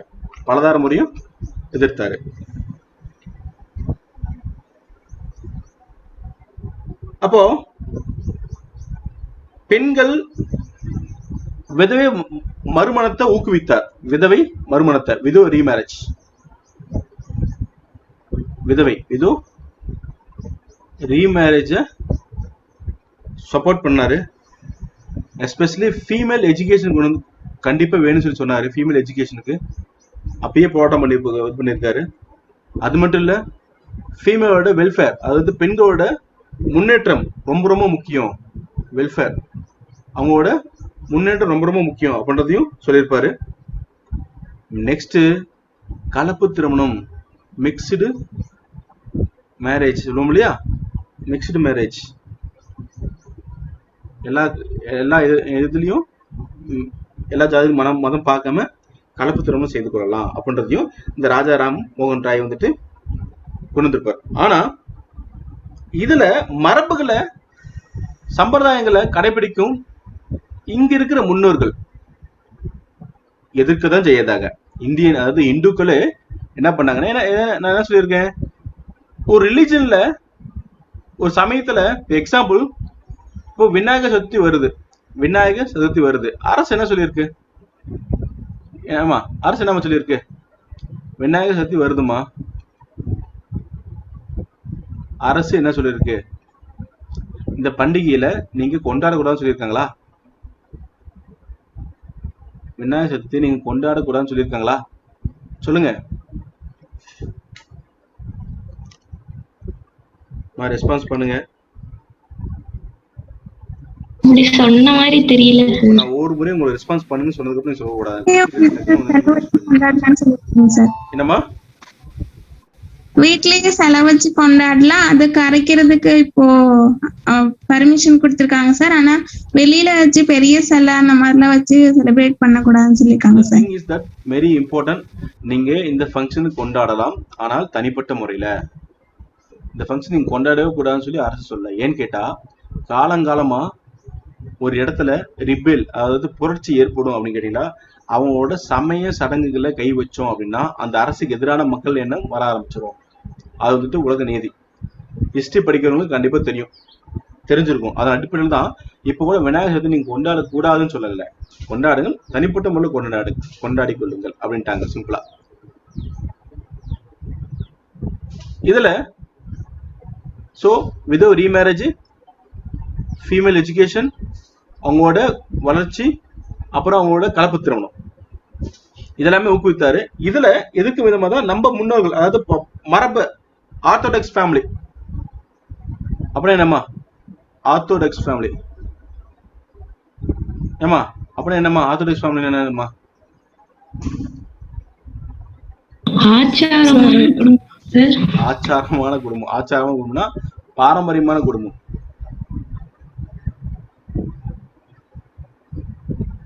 நீங்க மேட்ரிமோனி பண்ணல உங்களுக்கு புரியும் நீங்க என்ன ஃபேமிலி அப்படின்னு கேட்பாங்க. ஆர்த்தடாக்ஸ் பண்ணா பாரம்பரியமான குடும்பம், இல்ல லிபரலா அப்படின்றது இருக்கும், இல்ல மாடர்னா அப்படின்னு இருக்கும். ஸோ மாடர்ன்றது பாத்தீங்க அப்படின்னா அந்த வீட்டுல பெண்ணும் ட்ரிங்க்ஸ் பண்ணுவாங்க, பெண்ணும் சிகரெட் பிடிப்பாங்க, அந்த மாதிரி கல்ச்சர் லைட்டா மாறி இருக்கும். ஆர்த்தடாக்ஸ்னா பழமை மாறாதது, பெண் தான் ஆண் தான் அப்படின்ற மாதிரி முறை தான் ஆர்த்தடாக்ஸ் ஃபங்க்ஷன் சொல்லியிருப்பாங்க. சில சமய சடங்குகளை நாங்க ஃபாலோ பண்ணுவோம் அப்படின்றதான். ஸோ அந்த இருக்கிற முன்னோர்கள் என்ன பண்ணிருப்பாங்க, எதிர்த்திருப்பாங்க. ஆனாலும் சில மக்கள் இது வரவேற்றிருப்பார்கள், சில மக்கள் எதிர்த்திருந்தாலும், மேஜரா எதிர்த்திருந்தாலும் சில சொற்பமான நபர்கள் வந்துட்டு இது வரவேற்றிருப்பாங்க. இது எல்லாமே ஆமா இருந்தாகணும் அப்படின்ற மாதிரி வரவேற்றிருப்பாங்க. இதுல மெயினா வந்து பாத்தீங்கன்னா அவரோட தத்துவத்துல, பிலாசபில ஒரே கடவுள்,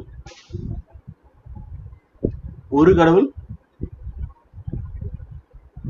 இவர் உருவ வழிபாட்டை ஒத்துக்கிட்டாரா?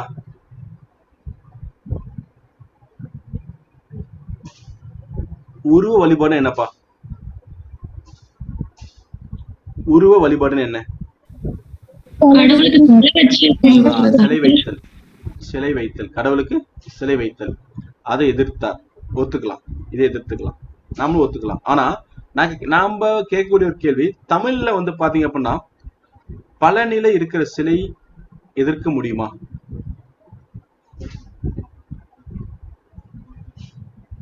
சொல்லுங்க. பழனில இருக்கிற சிலைய, முருகன் சிலைய நம்ம எதிர்க்க முடியுமா? சிலை வழிபாடுன்னு அடிப்படையில உருவ வழிபாடு நம்ம எதிர்க்கிறது நம்ம ஒத்துக்கலாம். பழனியில இருக்கிற சிலையை நம்ம எதிர்க்கலாமா? மத்த கோயில் பத்தி நான் பேசல, நான் இதை மட்டும் நான் பேசுறேன். சொல்லுங்க. எதிர்க்க முடியாது. வை சார் எதிர்த்தா அப்படி பிரச்சனைங்க. தப்பு. அதான் சொல்றேன், புரிஞ்சுக்கல ப்ராப்பரா. தமிழ் கடவுளே முருகன் தான் சார். இல்ல அப்படி இல்ல. இப்ப நான் வந்துட்டு பாத்தீங்கன்னா வேற முருகன் கோயில் இருக்கிற சிலையை எதிர்ப்பேன், நானே எதிர்ப்பேன். எப்படி சார் எதிர்க்கிறீங்க? எதுக்காக எதிர்க்கணும் அப்படின்னு கேட்டா, தமிழ் கலாச்சாரத்துல தமிழ்ல இருக்கிற மிகப்பெரிய ஒரு வரப்பிரசாதம் என்ன தெரியுங்களா? இந்த 9 பாஷாணம். இதன் அடிப்படையில தான் பழனிமலை முருகன் சிலை செய்திருப்பாங்க. 9 விஷயங்களுக்கு கொண்டதுதான் இப்போ இந்த சிலையா மாறி இருக்கு. இதுல நம்ம என்ன பண்ணணும் அப்படின்னு கேட்டீங்களா, இந்த சிலை வழிபாட்டு மூலியமாக அங்க இருந்து வெளியே வைக்கிற ரேடியேஷன் நம்ம உடம்புல பட்டதுன்னா நமக்கு உடல் ஆரோக்கியமான சூழ்நிலை ஏற்படும். அதன் அடிப்படையில தான் உருவ வழிபாடு நம்ம தமிழர்கள் இந்த மாதிரி முறையில கொண்டு வந்தாங்க. எஸ்பெஷலி யாரு? போகர். பழமலை சிலை பண்ணது போகர்.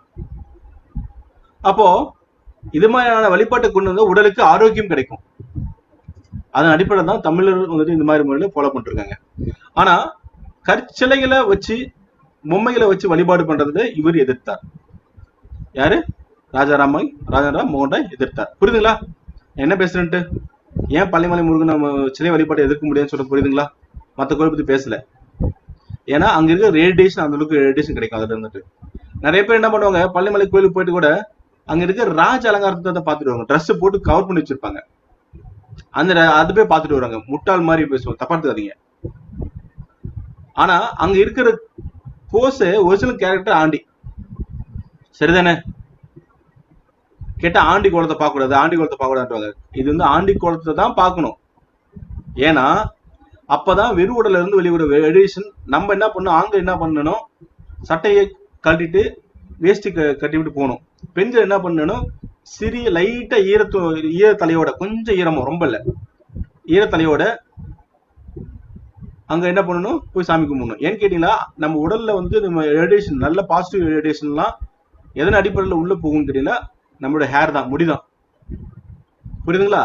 சோ ஆண்களுக்கு தலையில அந்த அளவுக்கு முடி இருக்காதுன்ற காரணத்தினாலதான் என்ன பண்ணுவாங்கன்னா உடல்ல வந்துட்டு மேலாடை கட்டிட்டு உள்ள போவாங்க. பெண்கள் ரோமம் அதிகம், முடி அதிகம்ன்றதுனால என்ன பண்ணுவாங்க, ஈரம் லைட்டா ஈரத்தோட போய் ரேடியேஷன் அதிகம் ரிசீவ் பண்ணிப்பாங்க. அது என்னாச்சு, கால நாளோட நம்ம ஆளுங்க நம்ம சொல்லுவோம், அதான் சொல்லுவோம், நம்ம புருவத்தை எடுக்காதீங்க, ஐப்ரோ பண்ணாதீங்க. மெயின் கேட்டா கோயிலுக்கு இந்த மாதிரி கோயிலெல்லாம் போனீங்களா, அங்கே ரேடியேஷன் உங்களுக்கு உள்ள வந்தாதான் அந்த புற்றுநோயெல்லாம் வராம இருக்கும். நம்ம என்ன பண்றோம், மாசம் 15 மாதம் மட்டும் என்ன பண்றோம், நம்ம ஐப்ரோ பண்ணிட்டு இருக்கோம் கேர்ள்ஸ் எல்லாருமே. அது ரொம்ப தவறான நிகழ்வு. உங்களுக்கு உடல் ஆரோக்கியமா இருக்கணும்னா ஐப்ரோ பண்ணக்கூடாது. நீங்க அழகா இருக்கணும் அப்படின்னா நீங்க பண்ணிக்கலாம், தவறு இல்லை, அவங்க விருப்பம். சோ இதுதான் வந்து பாத்தீங்க அப்படின்னா உருவ வழிபாட்டை அவர் எதிர்த்தார். முறையற்ற உருவ வழிபாடு இருக்குங்களா, அது எதிர்த்தார். ஒருவேளை இவர் நம்ம பழனி மலையில இருக்கிற சிலைகள் எல்லாம் தெரிஞ்சிருந்தாருன்னா, படிச்சிருந்தாருன்னா கண்டிப்பா அதில் எதிர்த்திருக்க மாட்டார். சில விஷயங்களை அவருக்கு உணர்ந்திருப்பார். ஓகே, இவர் உருவ வழிபாட்டை எதிர்த்தாரு. இதுக்கப்புறம் என்ன செஞ்சாரு அப்படின்னா, உபநிடதங்கள்.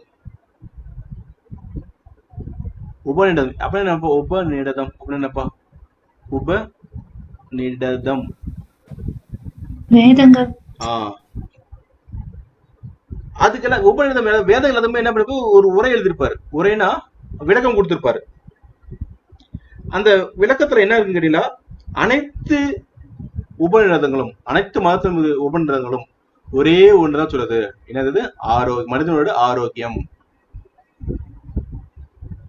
இப்ப பாருங்க, 2020 இருந்துட்டு இது வரைக்கும் நம்ம ஆரோக்கியத்தை பத்தியுமே நம்ம பேசிட்டு இருக்கோம், மட்டும் பத்தியுமே நம்ம பேசிட்டு இருக்கோம். மத்த எதுவுமே நம்ம பத்தி பேசுறதே இல்லை, இல்லைங்களா? ஏன்னா கொரோனா. இதுக்கப்புறம் என்ன பேசிருக்காரு, ஆரோக்கியம், அதுக்கப்புறம் மன அமைதி, மன அமைதி, மன அமைதி, அப்புறம் சந்தோஷம்,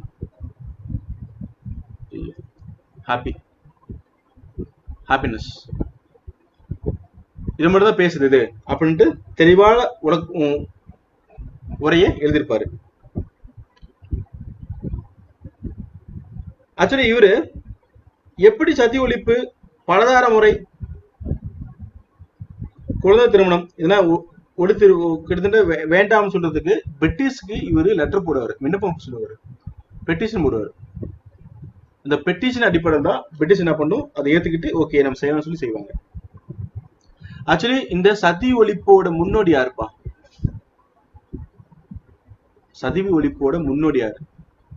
ராஜா ராம்மோகன் ராய்க்கு ஒரு முன்னோடி இருக்காரு. யாருன்னு தெரியுமா? அக்பர் சார். நல்லா தெரியுமா? சொல்லிருக்கா? சொல்லிருக்கீங்க சார். யூபி அவங்க வந்துட்டு மத்திய பிரதேசத்துல ஒரு சின்ன போர் முடிச்சதுக்கு அப்புறம் டெல்லி போகும் இடத்துல உஜ்ஜைன் அப்படின்னு ஒரு ஏரியா இருக்கும். உஜ்ஜைன் ஒரு ஏரியா இருக்கும், டிஸ்ட்ரிக்ட். அந்த டிஸ்ட்ரிக்ட் வழியா போகும்போது ஒரு பெண் அலற சவுண்டு மயானத்துல இருந்துட்டு, அது என்ன சவுண்டுன்னு கேட்டா, பெண்ணையும் அந்த செதியில தளர்ந்து முற்பட்டு இருக்கும் பொழுது அந்த பக்கமும் போன அக்பர் படையோட போயிட்டு இருக்கிற பொழுது என்ன அலற சவுண்டு கேட்குது போய் பார்க்கல, தன் வீரர்களை போய் பார்த்துட்டு வருவாங்க. தன் வீரர்களை பார்த்துட்டு வரும் பொழுது இந்த மாதிரி நிகழ்வு நடந்துட்டு இருக்கணும்னே அவர் நேரா உள்ள வந்துட்டு அவர் இருக்கிற ஏரியால எல்லாத்துலயுமே எங்க முகலாய பேரரசு எங்க இருக்கோ அந்த பரப்பு வரைக்கும் இதற்கு மேல சதி இருக்கக்கூடாது. இருந்துச்சுன்னா யார் உள்ள போடுறீங்களோ அவங்க எல்லாத்தையுமே நான் உள்ள அந்த செதில நான் திரும்ப போட்டுருவேன். அப்ப சட்டம் பிறப்பிச்சிருவாரு, சட்டம் பிறப்பிச்சிருவாரு. அக்பர் இருக்கிற காலம் வரைக்கும் தான். அதுக்கப்புறம் திருப்பி என்ன பண்ணுவாங்க, பழைய மாதிரி வந்துடும். அக்பர் இறந்ததுக்கு அப்புறம் திரும்ப பழைய மாதிரி வந்துடும். சரிங்களா? சோ ராஜா ராம்மோகன் ராய்க்கு முன்னோடி யாருன்னு கேட்டீங்களா, அக்பர். இந்த கொஸ்டின் இது வரைக்கும் கேட்டதில்லை யூபிஎஸ்சில கூட, பட் கேட்க பாசிபிலிட்டிஸ் இருக்கு, ஞாபகம் வச்சுக்கோங்க. கேட்க பாசிபிலிட்டிஸ் இருக்கு, ஞாபகம் வச்சுக்கோங்க.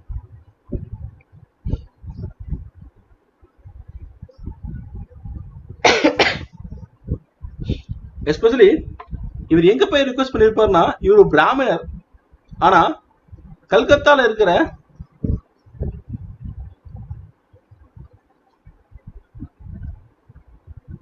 இடுகாடு இல்ல மயானம் என்னம்மா? சுடுகாடுங்க சார். மயானம் என்னம்மா? சுடுகாடு தாங்க சார் சொல்லுங்க. நல்லா தெரியுங்களா? மயானம்னு என்ன தெரியுமா? இடுகாடு மட்டும்தானா அம்மா? இடுகாடுன்னு என்னம்மா?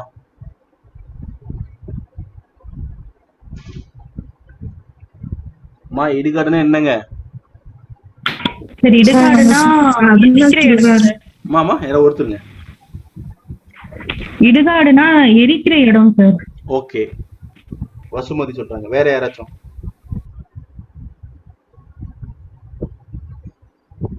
கீர்த்தனா ரெஸ்பான்ஸ் இது வரைக்கும் பண்ணதே இல்ல சார். இல்ல சார், இடுகாடுனா வந்து அது எரிக்கிற இடம் தான் சார். சார் புதையுண்ட நகரம் சார்.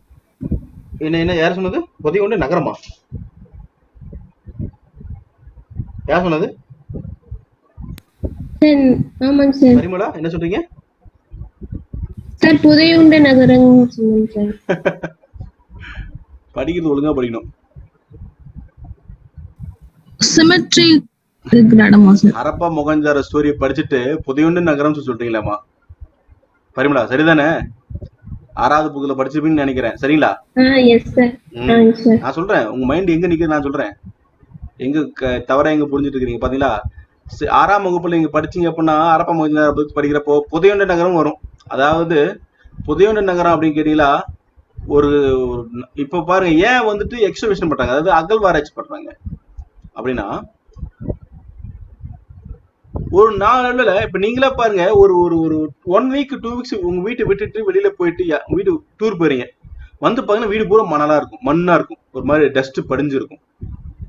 சோ இது பல 100 பல 1000 ஆண்டுகளாக விட்டுட்டோமா ஒரு ஸ்டேஜ்ல இந்த ஏரியா இந்த ஏரியா உள்ள யாருமே வரலன்னு கேட்டு வச்சுங்களா, குறைஞ்சபட்சம் 21 அடிகளுக்கு ஃபீட்டுக்கு வருஷ கணக்குல என்ன ஆயிடும், மண்ணு போட்டு இந்த ஏரியாவை எக்ஸாம்பிள் ஒரு 5 ரோடு இருக்கு, இல்ல சேலம் இருக்குன்னா சேலம் யாராவது வரல அப்படின்னா 21 அடியில் மண் பறந்து ஆயிடும், ஹைட்டு காமிச்சிரும், ஹைட் மேலே ஆயிடும்.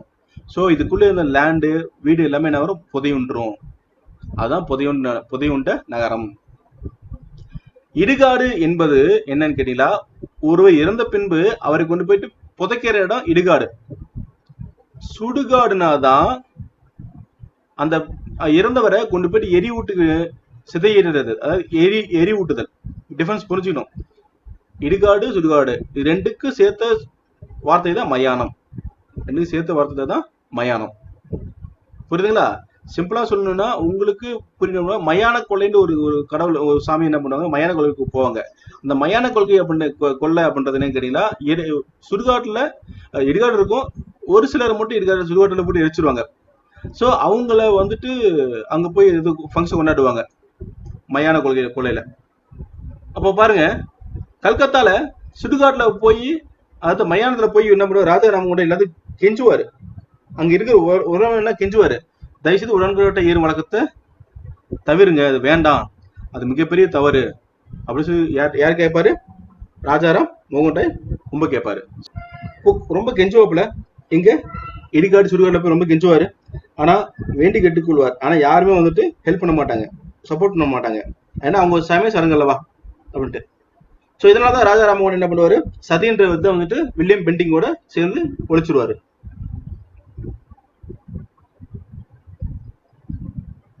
இவர்தான் ஃபர்ஸ்ட் பள்ளிகள் ஸ்கூலு வெஸ்டர்ன் எஜுகேஷன்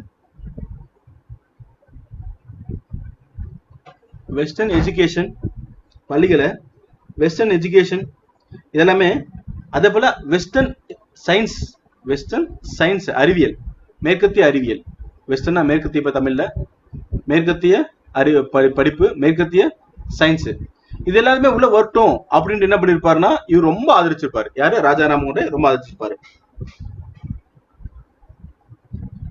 உபநிடதங்கள் வேதங்கள் அப்படின்றது எல்லையற்ற ஆதி அந்தம் இல்லாத தெய்வீகமான பிரம்மம் அப்படின்னு சொல்லுவாரு. எல்லையற்ற ஆதி அந்தமில்லாத தெய்வீகமான பிரம்மம் அப்படின்னாரு. அதாவது இது யாரும் புரிஞ்சுக்கொள்வதற்கு அடித்தளத்துக்கு போக முடியாது, அதே போல உச்சத்துக்கும் போக முடியாது. சோ முக்கியமா சொல்றது வந்து பாத்தீங்கன்னா ஆரோக்கியம், மனித உடல் ஆரோக்கியம், ஹாப்பினஸ், சமயம், ஒற்றுமை, அதுதான் சொல்லியிருப்பாரு.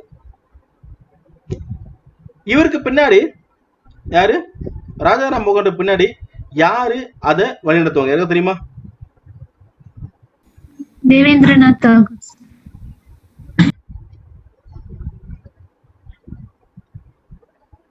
கேசவ் சந்திரசேன். இன்னொருத்தர் யாரு சொல்லுங்க? தேவேந்திரநாத் ரைட். அவர் யாரு? ரவீந்திரநாத் தாகூரோட father. Right, exactly, Debendranath Tagore. Actually Keshav Chandrasen அப்புறம் ரவீந்திரநாத் தாகூர், இவங்க 2 பேர் தான் வந்து பாத்தீங்க அப்படின்னா இதை அவர் இறந்ததுக்கு அப்புறம் வழி நடத்துவாங்க. என்ன மெயினா பேசிருப்பாருங்க இந்த சமாஜ், என்ன சொல்லிருக்குன்னு கேட்டீங்களா, எங்களுடைய நிலை அனைத்து மதங்களும் உண்மையாக இருக்க வேண்டும் அல்ல. அதாவது அவங்களோட ஸ்டேட், அவங்களோட நிலை, ஒரு முக்கியமான ஸ்டேட்டஸ், ஐ மீன் ஸ்டேட், அவங்க நிலைப்பாடு எல்லா மதத்திலும் நாங்க சொல்ல இருக்குன்னு நாங்க சொல்ல வரல. அதாவது அவங்களோட ஸ்டேட்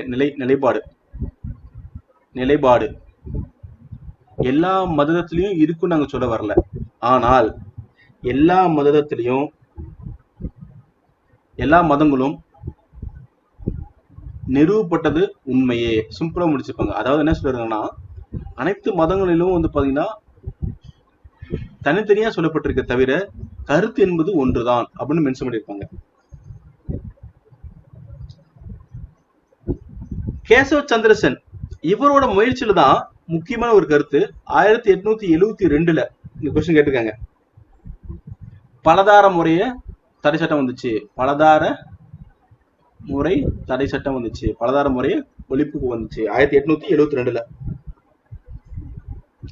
ஒரு சில ஸ்டேஜ்ல பிரம்ம சமாஜ் என்ன அவங்க கேட்டீங்களா, தேவேந்திரநாத் தாகூர் இருக்கிற காலகட்டத்துல ரெண்டை உடைய ஆரம்பிச்சிரும்.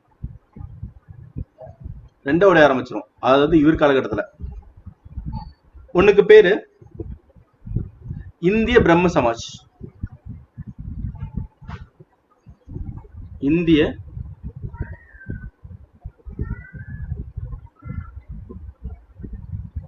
பிரம்ம சமாஜ். இன்னொன்னுக்கு பேரு சாதாரண பிரம்ம சமாஜ். சாதாரண பிரம்ம சமாஜ்.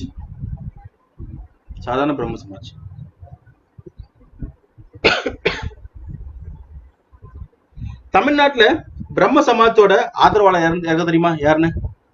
தமிழ்நாட்டுல பிரம்ம சமாஜத்தோட ஆதரவாளர் காசி விஸ்வநாத முதலியார். சாரி, காசி விஸ்வநாத முதலியாருங்களா சார்? எக்ஸாக்ட்லி. எப்படி தெரியும்? சார் எக்ஸாம்ல கேட்டிருந்தீங்க சார், டெஸ்ட்ல படிச்சிட்டீங்க. ஐ மீன் இந்த ஸ்டேஷன் இருக்குங்க. Okay, fine. காசி விஸ்வநாத முதலியார்.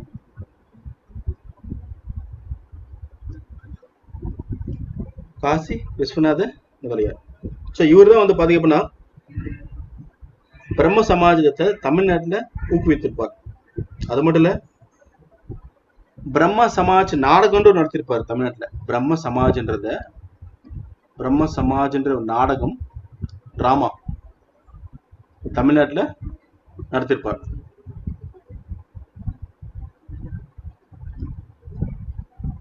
கைம்பெண் அப்படின்னா யாருமா? கைம்பெண்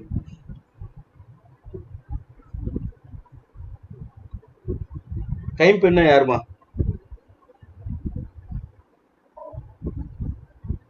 விதவையா சார்? எக்ஸாக்ட்லி. क्वेश्चन கேட்கலாம், அதுதான் சொல்றாங்க. சோ விதோ ரீமேரேஜ்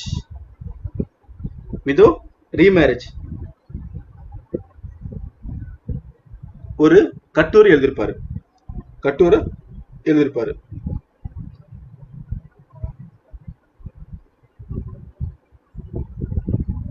சோ 1864 1864 இந்த கைம்பெண் அதாவது விதோ ரீமேரேஜ்க்காக தத்துவ போதினி அப்படின்னு என்னப்பா யாராவது தெரியுமா? தத்துவ போதினி அப்படின்ற இதெல்லாம் மேகசின் தமிழ், எஸ்பெஷலி தமிழ், இது தொடங்கப்பட்டது. எப்போ 1864 விதோ ரீமேரேஜுக்காகவே தத்துவ போதினி எழுதப்பட்டது தமிழ்ல. யாரு யாரு? காசி விஸ்வநாத முதலியார். காசி விஸ்வநாத முதலியார் அவர் தான் கைம்பெண் அந்த வார்த்தையை உபயோகப்படுத்திருப்பாரு. கைம்பெண் என்ற வார்த்தையை அவர் தான் உபயோகப்படுத்திருப்பாரு. யாரு? காசி விஸ்வநாத முதலியார்.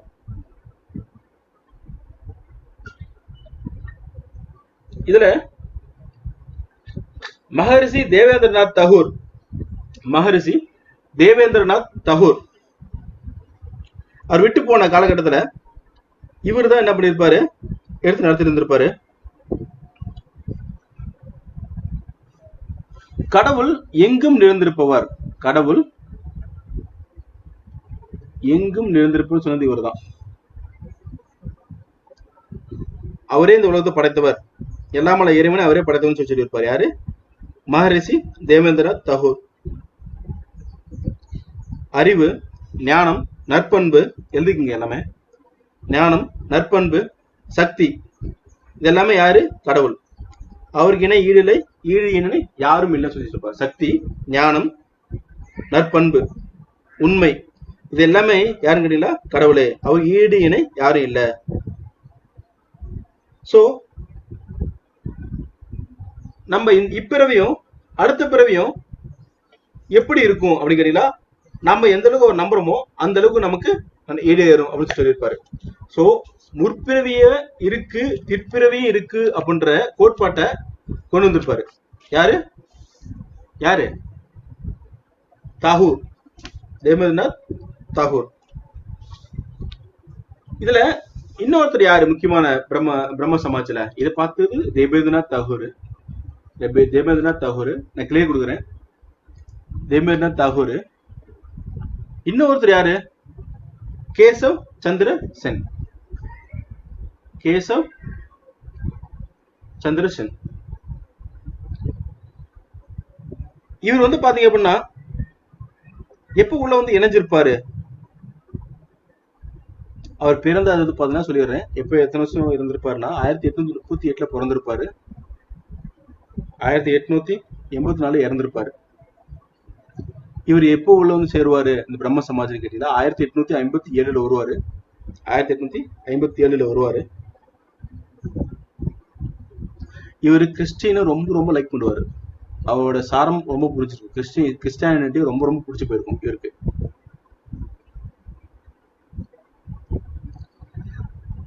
ஒரு காலகட்டத்துல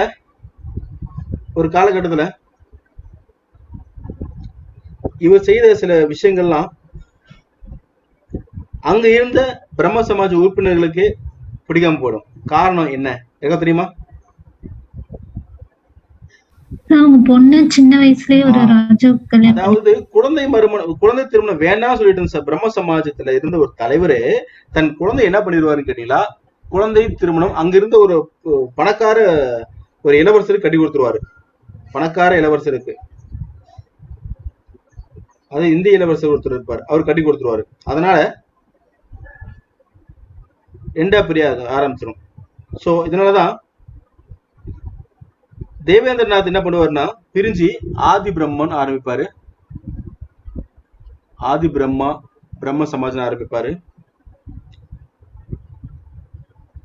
இதை எதிர்த்தவங்க என்ன பண்ணிருப்பாங்கன்னா சாதாரண பிரம்ம சமாஜ் சொல்லி ஆரம்பிச்சிருப்பாங்க. சாதாரண பிரம்ம சமாஜ் ஆரம்பிச்சிருப்பாங்க. சாதாரண பிரம்ம சமாஜ் ஆரம்பிச்சிருப்பாங்க.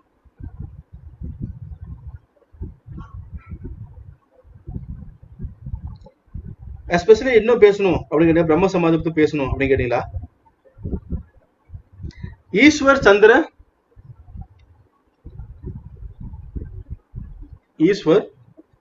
சந்திர வித்யாசாகர். இவர் படிச்சிருக்கீங்களா? யாருக்கா தெரியுமா? ஈஸ்வர் சந்திர வித்யாசாகர்ன்ட்டு யாரா படிச்சிருக்கீங்களா? மறுமண விதவை மறுமண சட்டத்தை கொண்டு வந்தாங்க. எக்ஸாக்ட்லி. அதாவது ராஜா ராமமோகன் ராய் அவங்க காலகட்டத்திலேயே இவரும் இது போல சீர்திருத்தங்களை கொண்டு வருவதற்கு முனைப்பா இருப்பாரு. அதன் அடிப்படையில் வந்து பாத்தீங்கன்னா பெண் கல்வியை மேம்படுத்துவது ரொம்ப முக்கியமாற்றவர் எஜுகேஷன், ஃபீமேல் எஜுகேஷனை ரொம்ப முனைப்பா கொண்டு வரணும்னு சொல்லி ரொம்ப பாடுபட்டாரு. பெண்களுக்குன்னு பள்ளி நிறுவப்படணும் அப்படின்னு சொல்லி உதவியும் புரிஞ்சிருக்காரு. பெண்ணுக்கான கல்வியும் உதவியும் புரிஞ்சிருக்காரு. அது மட்டும் இல்ல, அவருக்கு இன்னொரு பேர் இருக்கு, நவீன வங்காள உரைநடையின் முன்னோடி.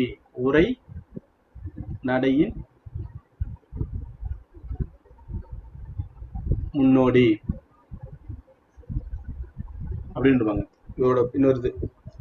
ஏன்னா லேட்டஸ்டா ஒரு ஸ்டைல மாத்தி எழுதியிருப்பாரு. அதனால வந்து பாத்தீங்கன்னா நவீன வங்காள உரைநடையின் முன்னோடின்னு சொல்லி சொல்லுவாங்க. சோ இவர் வந்துட்டு முக்கியமா கொண்டு வந்து பாத்தீங்க அப்படின்னா விதோ ரீமேரேஜ் ஆக்ட் கொண்டு வந்திருப்பாரு 1856ல. ரொம்ப ரொம்ப முக்கியம் கொஸ்டின் கேட்டிருக்காங்க. விதோ ரீமேரேஜ் ஆக்ட் கொண்டு வந்திருப்பாரு. சோ இதனால நிரந்தரமா உதவியா இருக்கிற சில வீட்டுகள்ல வந்து பாத்தீங்க அப்படின்னா மறுமணம் ஏற்பட ஒரு வாய்ப்பு கிடைச்சிச்சு. அது மட்டும் இல்ல, இதுக்கப்புறம் என்ன பண்றாருன்னா 1860 இந்த வருஷத்துல தான் திருமண வயது சட்டத்தை கொண்டு வராங்க. இவரோட சீரிய முயற்சியின் காரணமாக தான் ஈஸ்வர சந்திர வித்யாசாகர் இவரோட முயற்சியின் காரணமாக தான் மேரேஜ் பண்றதுக்கு என்ன வயது, குறைந்தபட்ச வயது அப்படின்றத கொண்டு வராங்க. திருமண வயது சட்டம், மேரேஜ் ஏஜ் ஆக்ட், திருமண வயது சட்டம் கொண்டு வராங்க. சோ திருமணத்துக்கு வயது வந்து பாத்தீங்க அப்படின்னா குறைந்தபட்சம் அப்ப என்ன சொல்லிடுறாங்கன்னா 10 வயதுன்றாங்க. குறைந்தது 10 வருடம், 10 years. ஆக்சுவலி உங்களுக்கு தெரியுமா, ஹிந்துவோட முறைப்படி ஒரு குழந்தைகளுக்கு எத்தனை வயதுல மேரேஜ் பண்ணுவாங்க தெரியுங்களா? ஆணுக்கும் பெண்ணுக்கும் சொல்லிருக்கணும். மேலுக்கு எத்தனை ஏஜ் இருக்கணும், ஃபீமேல் எத்தனை ஏஜ் இருக்கணும் சொல்லுங்க. இந்து முறைப்படி பண்டைய காலத்துல நம்ம ஆட்கள் என்ன வயதுல மேரேஜ் பண்ணுவாங்க தெரியுமா? ஆணுக்கு என்ன வயது இருக்கணும், பெண்ணுக்கு என்ன வயது இருக்கணும்? ஆண்களுக்கு 9 சார்? 9. பெண்ணுக்கு 5. 6. பெண்ணுக்கு 6 வயதும் பெண்ணுக்கு 6 வயதும் ஆணுக்கு 9 வயதும். இந்த ஏஜ்ல மேரேஜ் பண்ணிடுவாங்க. மேரேஜ் முடிஞ்சிடும். நினைச்சு பாருங்க, இந்த வயதுல ஒரு சின்ன பையன் கம்முன்னு இருப்பானா? கரெக்டா ஒரு 10 வயசு 12 வயசு 15 வயசுல என்ன பண்ணுவாங்க? ஏன் 15 வயசு வரைக்குமே 20 வயசு வரைக்குமே சுடுதண்ணி அதிகமா இருக்கும், மரம் ஏறுவாங்க, வீட்டுக்கு மேல ஏறுவாங்க. அது மாதிரி இருக்கும் காலகட்டத்துல தவறி விழுந்துட்டான் அப்படின்னா இந்த பையன் ஒரு 11 வயசுல இறந்துறான்னு வச்சுங்களேன். இந்த பெண்ணுக்கு அப்ப என்ன வயசா இருக்கும்? 8 வயது. அப்போ இந்த பையனை போய் சிதையில போடுறாங்க அப்படின்னா இந்த பெண்ணை என்ன பண்ணுவாங்க? சிதையில போட்டுருவாங்க.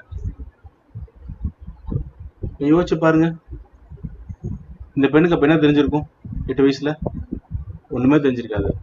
இந்த பையன் இறந்தோடனே மேரேஜ் முடிஞ்சா இந்த பெண்ணையும் போட்டு திரும்பவும் குழந்தை எரிச்சிருவாங்க. ஸோ அது மாதிரி காலகட்டத்தில் எதிர்க்க ஆரம்பிச்சிருக்காங்க, எதிர்த்திருக்காங்க. புரியுதுங்களா ஏன் எதிர்த்தாங்கன்ட்டு? நம்ம நினைச்சிட்டு இருப்போம் எதுக்கு எதிர்த்துக்கும் தேவையில்லாம.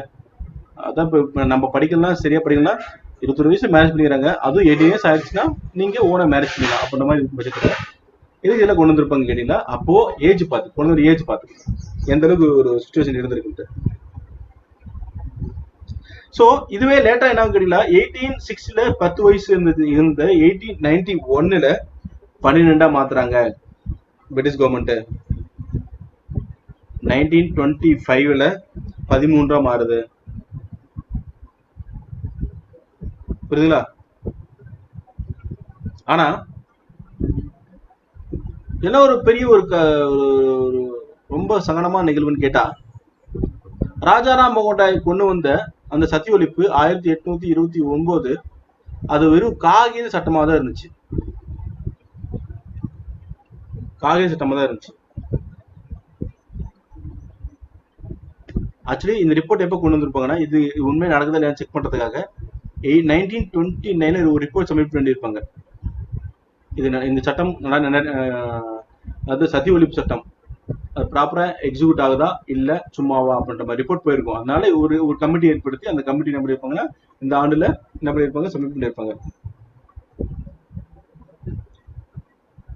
சோ இந்த இடத்துல வந்து பாத்தீங்கன்னா ஈஸ்வர் சந்திர வித்யாசாகர் கொண்டு வந்த முக்கியமான சீர்திருத்தம் என்ன கேட்டீங்கன்னா 1856ல விதோ ரீமேரேஜ் ஆக்ட் கொண்டு வந்திருப்பாரு. அப்புறம் 1860ல மினிமம் ஏஜ் 10 மாத்திருப்பாரு. இவரோட முக்கியமான பங்கே இதுதான். சோ இந்த சில சமூகங்கள் சில இடங்கள்ல இருந்து இருக்கிற மனிதர்கள் சப்போர்ட் பண்ணிருப்பாங்க. சொன்ன ஞாபகங்களா? சப்போர்ட் பண்ணிருப்பாங்க. என்னன்னா நவீன யுகத்துக்கு போற மாதிரி இந்த பழைய சாமடம்பு சடங்கு சம்பிரதாயங்கள்லாம் எதிர்க்கும் விதமாக சில ஏரியாக்கள் சப்போர்ட் பண்ணிட்டு இருப்பாங்க. எஸ்பெஷலி பார்த்தீங்கன்னா மகாராஷ்டிரா இங்க இருக்கிற மக்கள் எல்லாருமே வந்துட்டு ஆதரவு அதிகமா கிடைக்கப்படும். அங்க என்ன கேட்டீங்கன்னா இங்க பிரார்த்தனை சமாஜ்னு ஆரம்பிக்கிறாங்க. பிரார்த்தனை சமாஜம் பிரார்த்தனை சமாஜ்னு ஆரம்பிக்கிறாங்க. பிரம்ம சமாஜுக்கு இணையாக இது பிரார்த்தனை சமாஜ். எப்போ 1867 இதுல 2 பேரு படிச்ச மேன்மை மிக்க மக்கள் 2 பேரு. ஒருத்தர் ஆர்சி பண்டர்கர்,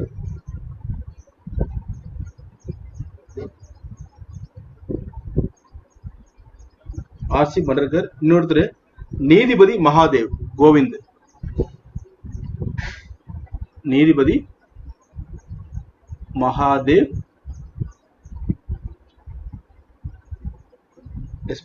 மகாதேவ் சொன்ன போதும். கோவிந்த் ரானாடே, அப்புறம் புரியும் கோவிந்த்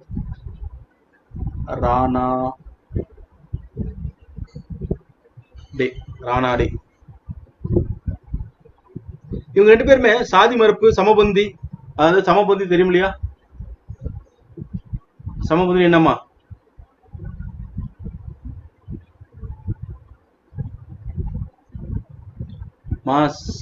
சமபந்தி என்னங்க?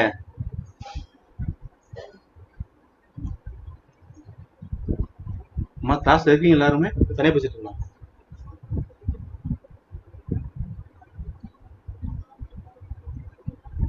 ரெஸ்பான்ஸ் பண்ணுங்க.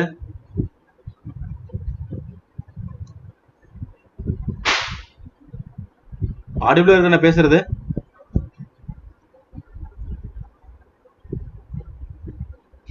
ஹலோ, ஏன் லேட் பண்றீங்க? என்ன பிரச்சனை?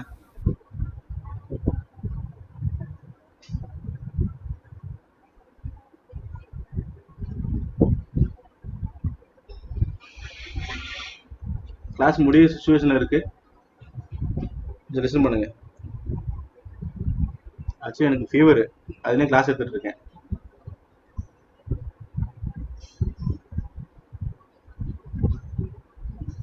சோ சமபந்தி அப்படின்னா என்னம்மா? ஈக்குவாலிட்டி அந்த மாதிரி.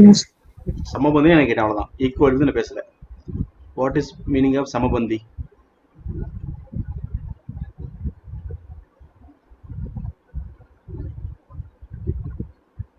யாருக்கும் தெரியாதா சமபந்தினா?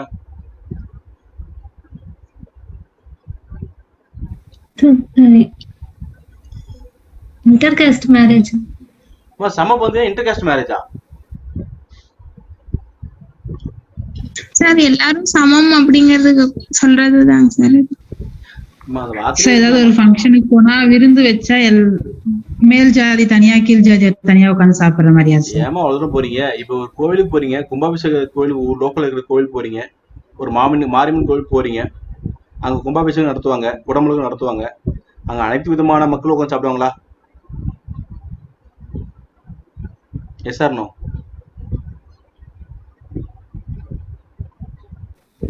S sir. அதான் சமபந்தி விருந்து. சோ இன்னமும் பாருங்க, ஒரு சில ஊர்கள்ல தொட்டாங்குச்சில டீ குடிப்பாங்க, டீ ஊத்துவாங்க. கொஞ்சம் பாருங்க தெரியும். ஒரு டம்ளரை தராம தொட்டாங்குச்சி கொடுப்பாங்க. அந்த நிலைகள்லாம் ஏற்பட்டிருக்கு, நிறைய இருக்கு, இன்னமும் சில ஊர்ல இருக்கு. ஸோ இதெல்லாம் வந்து பாத்தீங்க அப்படின்னா சமபந்தி விருந்து இதெல்லாம் போக்கிட்டு சமபந்தி விருந்து ஊக்குவித்திருப்பாரு. சாதி மறுமணத்தை கொண்டு வந்திருப்பாரு. விதவை திருமணம், பெண்கள் ஒற்றுமை, பெண்கள் ஒடுக்கப்பட்ட மக்கள்கிட்ட இருந்து காப்பாத்துறது, இது போன நடவடிக்கைகளை எடுத்திருப்பாரு. யார் எடுத்திருப்பாங்க? இந்த 2 பேரு. யாரு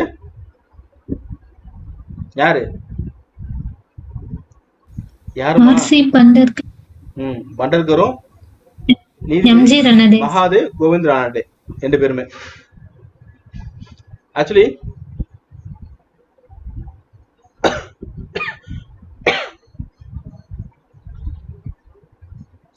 இந்த மகாதேவ் கோவிந்த் ரானடே பூனேல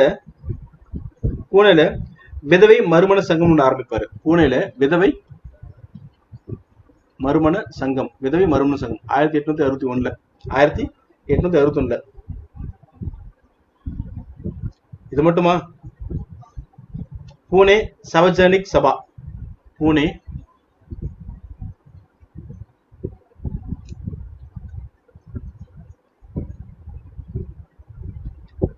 சவஜனிக் சபான்னு ஆரம்பிச்சிருப்பாரு. சபான்னு ஆரம்பிச்சிருப்பாரு. வருஷம் 1870. அப்புறம் தக்கான கல்வி கழகம்,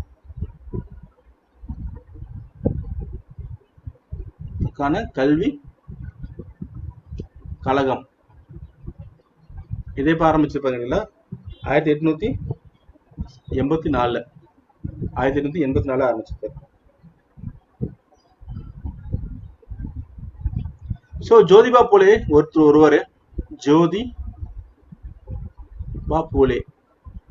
ஒருவர் இவரு அடிமைத்தனத்துக்காக ஒரு புத்தகம் எழுதியிருப்பாரு.